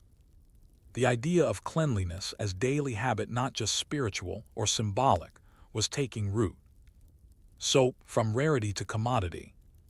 During the 14th century, soap had been expensive and regional. By the 16th century, thanks to Mediterranean trade and improved production, soap became a common commodity. France, especially Marseille, emerged as a center of soap making. By 1370, soap factories were producing olive oil-based soaps for export to Northern Europe. As availability increased, so did usage.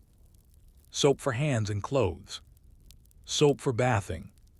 Soap for linen rinsing, helping clothes smell better and feel softer. Still, bathing remained periodic. Most French households had no private tubs, but with soap more available, even basic washing became more effective, and expectations began to change. Renaissance body culture, the look of cleanliness. As France entered the Renaissance, fashion and hygiene collided. Cleanliness became associated with refinement, reason, and order, a physical manifestation of the Renaissance ideal of harmony. Skin was expected to be pale and smooth, indicating protection from the sun and filth. Scented with orange blossom, rose, or lavender. Free from visible lice or grime. Noble portraits show patrons in spotless linen, intricately embroidered but clearly scrubbed. But even the poor adopted new expectations. Village women began boiling linen weekly. Apprentices were warned in guild charters to keep their nails clean, and court records from 15th century France include fines for throwing dirty water near public spaces. The shift wasn't total, but it was visible. Scientific medicine reframes the body. The 16th and 17th centuries brought a growing rejection of miasma theory in favor of empirical science. Though germ theory was still centuries away, early physicians began to recommend warm water bathing to open pores and relax the body. Suggest cleaning teeth with vinegar or wine rinses. Emphasize the value of fresh air, ventilation, and moderation. Cleanliness began to be understood as physical prevention, not just moral order. Doctors encouraged periodic bathing as a tonic, not a risk. Interestingly, the old medieval suspicion of water as dangerous didn't vanish completely, but it was now debated, not simply accepted. Colonialism and global trade, importing hygiene. France's participation in global trade brought new luxury goods into homes, including silk and cotton undergarments, easier to clean than wool. Imported soaps from Aleppo, Castile, and North Africa. Spices and herb used in scented waters and teeth scrubs. Sugar, which led to more tooth decay and more attention to oral care. These imports slowly filtered down from nobility to the merchant class, and then into broader society. By the 17th century, even modest towns in France had apothecaries selling basic hygiene products. Cleanliness was becoming consumable. The rebirth of the bathroom. In grand chateaux and palaces, noble families began installing private bathing rooms, sometimes with plumbing fed by cisterns or aqueducts. The Palace of Versailles had tubs and footbaths, though Louis XIV himself was rumored to bathe rarely. Wealthy Parisians hired bathing servants to assist with washing and hair care. Portable tubs with curtains, soaps, and scented oils became fashionable for the elite. The idea of a dedicated space for personal washing was slowly returning echoes of the Roman bathhouse, now transformed into an intimate ritual. For most, however, bathing still occurred in kitchen basins or wooden tubs by the hearth. But the expectation had changed, to be clean in some form and to do so regularly. Linen still rules. Even as full bathing gained ground, linen remained the bedrock of hygiene well into the 18th century. People judged cleanliness not by visible dirt, but by the whiteness of one's undershirt, the absence of lice or vermin, the smell of one's body and breath. Changing linen became a moral habit, especially among the middle class. Clean linen suggested discipline, domestic virtue, and self-respect. This obsession was so strong that, even when full-body bathing was possible, some people preferred dry cleanliness. One need only change shirts often and keep the skin dry. Water, if overused, brings illness. A Paris physician, 1683. A new kind of dirt. By the 17th century, dirt itself was no longer just a problem of smell. It became a sign of poverty, laziness, or moral failing. French etiquette manuals urged daily washing of the hands and face, weekly hair care and linen changes, tooth powder used to ensure breath pleasing to others. Cleanliness had become social performance, a way to prove that one belonged to civilized society. those who failed were viewed not just as dirty, but as uncultured. Looking back at the 14th century, so what happened to the idea that medieval people never bathed? It came from misunderstanding this period when bathing became cautious, localized, and practical, but not non-existent. People in 14th century France washed what they could, when they could, and in ways that reflected their fears, beliefs, and resources.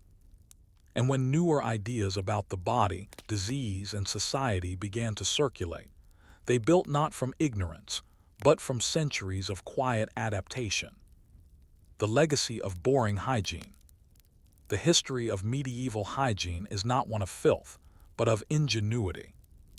Washing without plumbing, managing smells without deodorant, combating lice without shampoo, navigating health without germ theory. It was slow, imprecise, and often uncomfortable, but it worked well enough to sustain life, order, and even beauty. And as we scrub ourselves today with imported soaps in tiled bathrooms, it's worth remembering. Our modern rituals began with wooden basins, vinegar rags, and a deep desire not to be offensive in church.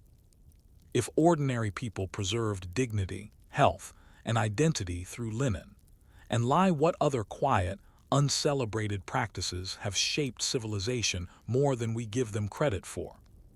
Story 6. The Venetian file clerks who catalogued the world. In the early morning hours along the canals of 15th century Venice, the city began to stir not just with merchants and gondoliers, but with men who had no cargo, no customers, and no songs. Instead, they carried ink-stained fingers, sat hunched over wooden desks, and listened to the scratching of quills on parchment. They were the file clerks of Venice. Notaries, scribes, registrars, and record keepers. Their names rarely appeared in headlines. They lived quiet lives, some anonymous, some wealthy, many simply middle class. Yet through their hands passed the weight of empires, trade agreements, dowries, shipping manifests, diplomatic letters, censuses, and secret correspondence. Venice, the most serene republic, was not only a city of merchants and seafarers. It was a city built on paperwork. This is the story of how thousands of documents, meticulously written, indexed, and stored, allowed Venice to manage a global trade network, govern a fractious empire, and maintain peace at home quietly, with pen and parchment. The birth of bureaucracy on the lagoon. Venice didn't always look like a modern state. In its earliest centuries, it was a collection of island communities ruled by the Doge, with noble families competing for influence. But by the 14th century, Venice had developed something rare for the time, a professional administrative system. The Great Council and Council of Ten produced laws and policy. The state archives, Archivio di Stato, were established to store official decrees. A growing class of civil servants emerged, not elected nobles, but trained clerks and secretaries, some of whom were lifelong bureaucrats. Their job, to write things down, and more importantly, to find them again later. This required a system, not just documents but organization. The rise of the notary scribe. Notaries were more than scribes. They were licensed professionals, trained in law and procedure, and held in high esteem. In Venice, a notary had to apprentice under a master. He studied Latin, Italian, and local dialects. He memorized formats for contracts, wills, and maritime insurance policies. Once licensed, he could prepare documents for public and private clients. Businessmen filing marriage dowries. Captains filing cargo manifests before voyages. Merchants writing loans and partnerships. A well-crafted contract could be 4-6 pages, written in dense cursive script, bound in goatskin parchment, signed with wax seals, and stored in a wooden chest or government vault. The value wasn't in the flair, it was in exactitude. A misplaced comma could cause a lawsuit. A missing date could sink a trade deal. The archive is arsenal. The Venetian state quickly realized that information was power. The city began to store not just final contracts but copies, logs, letters, and internal memos. By the 15th century it had created registers of births, marriages, and deaths, shipping and customs records, diplomatic correspondence logs, criminal trial transcripts. These weren't loose papers. They were indexed, bound, and stored according to category and date. One chamber in the Doge's palace was dedicated to paper storage, its walls lined with boxes labeled in ink. Another archive near the Frari Church housed naval inventories, exact counts of oars, masts, cannonballs, and rations. Even minor ships had ledgers. Over time, this paper ecosystem gave Venice an edge over rivals like Genoa and Pisa. How the clerks worked.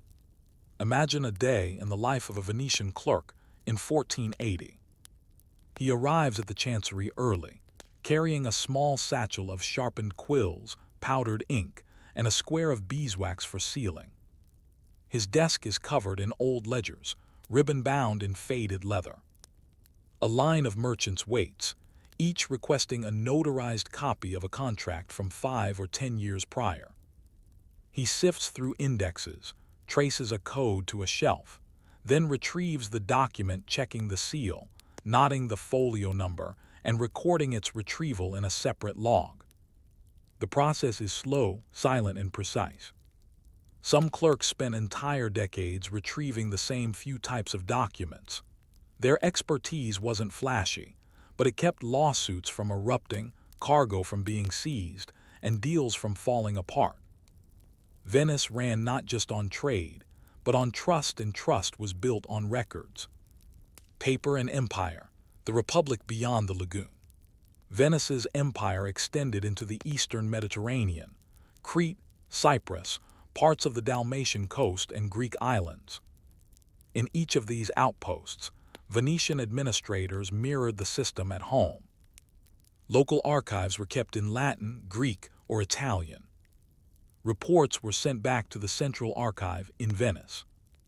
Every governor was required to file quarterly summaries of revenue, imports, and political developments. A paper trail snaked from distant colonies to the heart of the Republic. It's estimated that by the year 1500, millions of documents had passed through the hands of these quiet clerks, few of them read by more than 5 people, yet every one essential to the machinery of empire. Secrecy and surveillance. Venetian bureaucracy wasn't just efficient, it was secretive.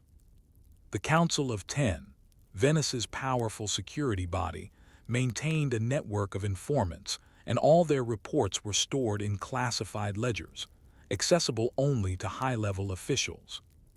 Clerks in these departments worked behind closed doors. They copied letters between ambassadors, compiled reports on suspected spies, and occasionally composed coded messages using rudimentary ciphers. Even death sentences were recorded with calm, dry precision. A file might contain Giovanni B., merchant, hanged at dawn by order of the 10, property confiscated, widow permitted 1/3 share. No emotion, just detail. This bureaucratic coldness gave Venice a sense of inevitability. Laws were followed because they were written, and because someone, somewhere, could always find the document that proved it. The quill and the balance. The true power of Venice wasn't its warships or gold. It was the balance sheet, the contract, the registry, the deed. The city trusted its clerks because they represented neutrality, a kind of early civil service before the idea formally existed.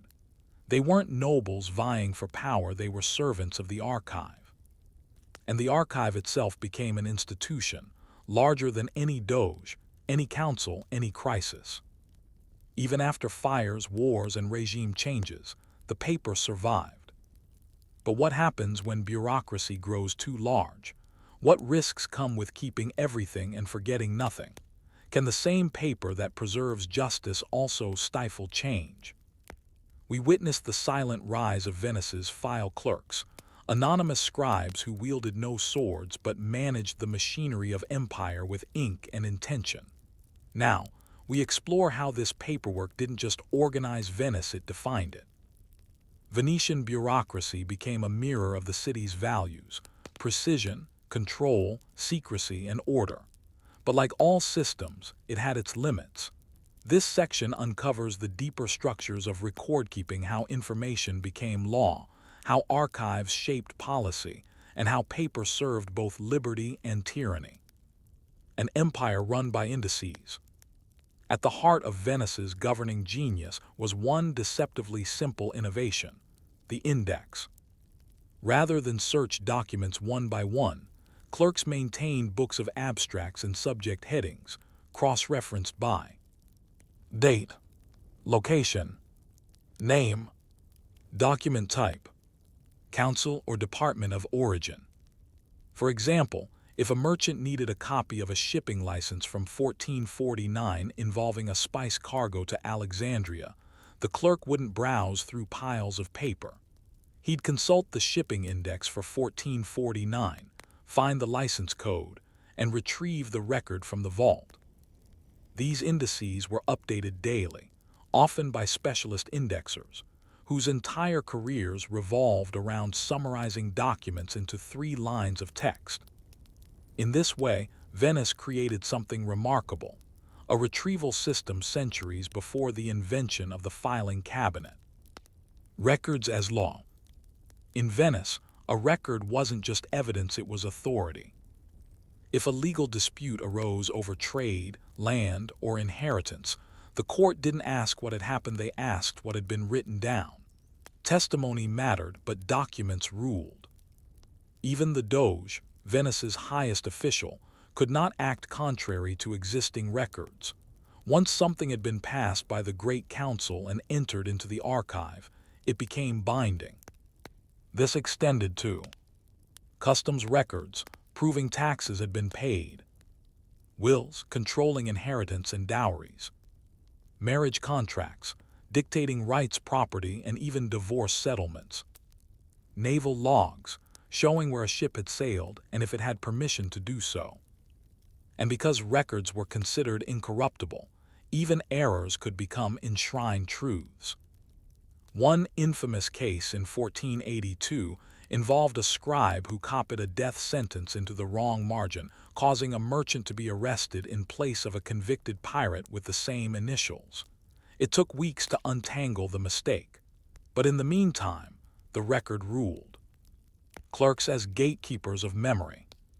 The power of the record also gave power to the record keepers. Venetian clerks had no political authority, but they controlled what was recorded, how it was phrased, where it was filed, who could access it. While many worked diligently, others used this position to shape memory. Some altered names slightly to protect friends. Others delayed entries until outcomes were clear. A few were even bribed to lose inconvenient documents. This led to the rise of document auditors, senior clerks, who periodically reviewed ledgers to ensure consistency. But even they could not always detect a quiet omission or a subtle phrasing shift. The bureaucracy had become its own form of soft power, not by force, but by controlling what people could know. Paper and peacekeeping. Venice's quiet dominance over its subject territories relied on communication, not coercion. The Republic sent regular correspondence to governors in Crete, Dalmatia, and the Ionian Islands, instructing them on policy, trade rates, and law. These letters, called despachi, were copied and filed both abroad and in Venice. More importantly, governors were expected to reply with monthly updates, lists of grievances, financial statements, arrest records, and border disputes. This steady paper exchange ensured that Venice's central government was never blind and that distant administrators felt watched, even across seas. Rather than deploy soldiers, Venice deployed scribes. A particularly mundane example from 1493 details how a tax dispute in Dalmatia was resolved not through force, but through a 12-page letter exchange, detailing cadastral maps, inherited rights, and rainfall data. It took 4 months but prevented revolt. The bureaucratic machine. As Venice entered the 16th century, its clerical system grew more intricate. A secret archive was established to house only high-security documents. A chronicle office began keeping historical summaries of each year's decisions. Clerks were divided into departments, each with its own filing methods and document colors. By 1550, the Venetian archives housed thousands of bound volumes, and new clerks were trained for months in archival literacy before touching real documents. Some served for decades, growing old at the same desk, surrounded by the rustle of pages and the smell of ink. Their names were rarely known beyond their department, but their work underpinned the state. They developed signs of the trade: ink-stained cuffs, quick Latin shorthand, memory for folio numbers, a stoic expression when asked to retrieve a document written 72 years prior. When bureaucracy fails, but even the most efficient system has limits. As Venice expanded, so did the volume of records. Some files were lost in fires. Others were stored so deep in vaults that even their indices were forgotten. In 1577, the Great Fire of the Doge's palace destroyed thousands of documents, including tax records and diplomatic memos. It took years to rebuild what was lost. Moreover, the system's strength and stability became a weakness. By the late 1500s, Venice was slow to adapt. Policies remained on file long after they were obsolete. Colonies filed reports that no one read. Bureaucracy began to stifle innovation.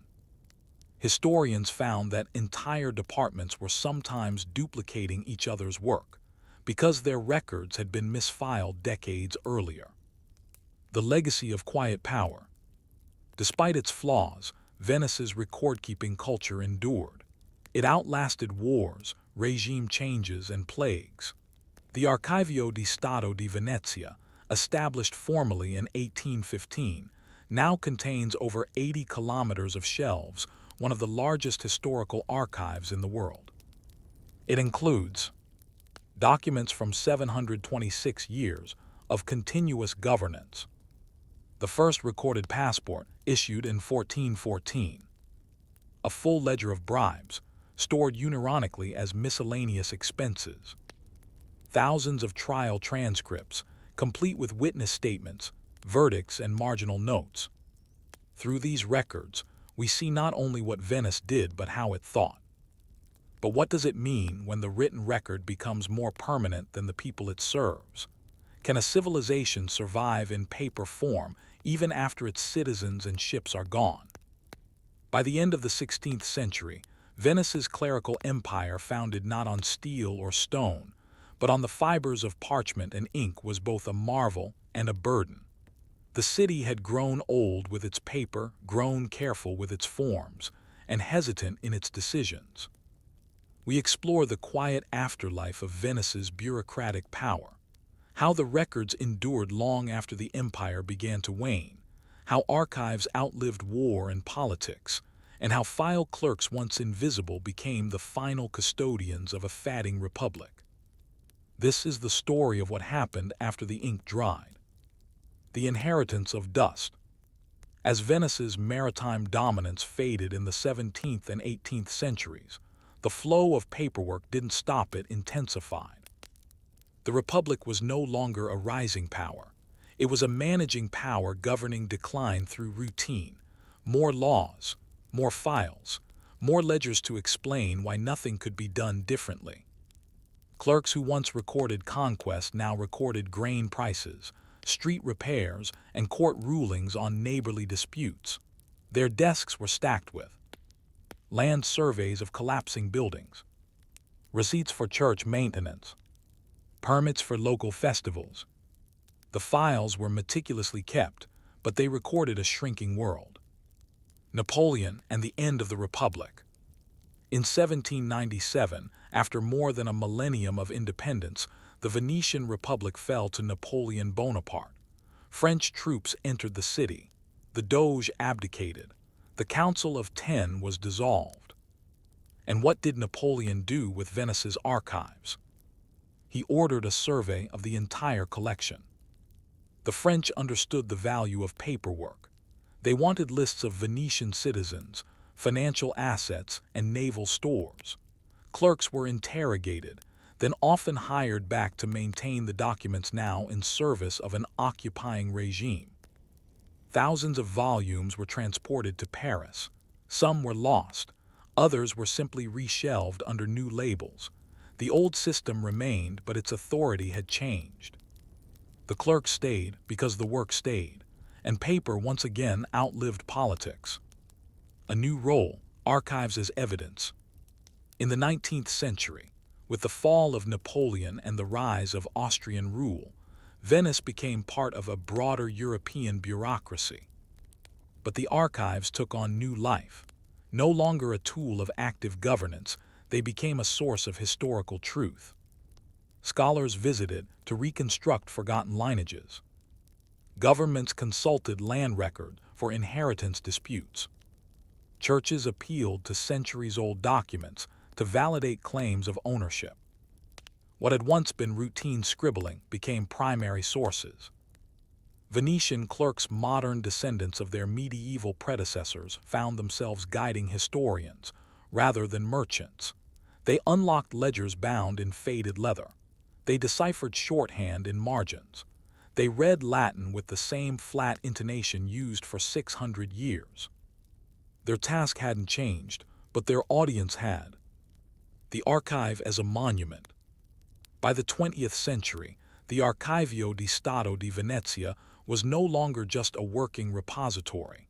It had become a monument. Housed in the Franciscan convent of Santa Maria Gloriosa dei Frari, the archives today hold more than 80 kilometers of shelf space. Some volumes are so large they require 2 people to carry. Others are so fragile they must be read through glass. Scholars of trade, law, art, religion, and genealogy all find their way to Venice's bureaucratic tomb. Each record, so dull in its time, is now a glimpse into forgotten lives. A 1472 license for a spice boat that never returned. A marriage contract that included a clause for 2 hens and a bolt of silk. A list of surnames for a census in Crete, noting 2 families missing since the last storm. Even complaints about noisy neighbors and stolen laundry are preserved, silent echoes of ordinary people, immortalized in administrative ink. The clerks who remembered. In a way, Venetian clerks became memory itself. While generals forgot battles and politicians changed offices, the file clerks remembered who paid a tax in 1412, which merchant owned which wharf, and what dowry clause was hidden on page 3 of a wedding contract. Their power was not in enforcement, but in remembrance.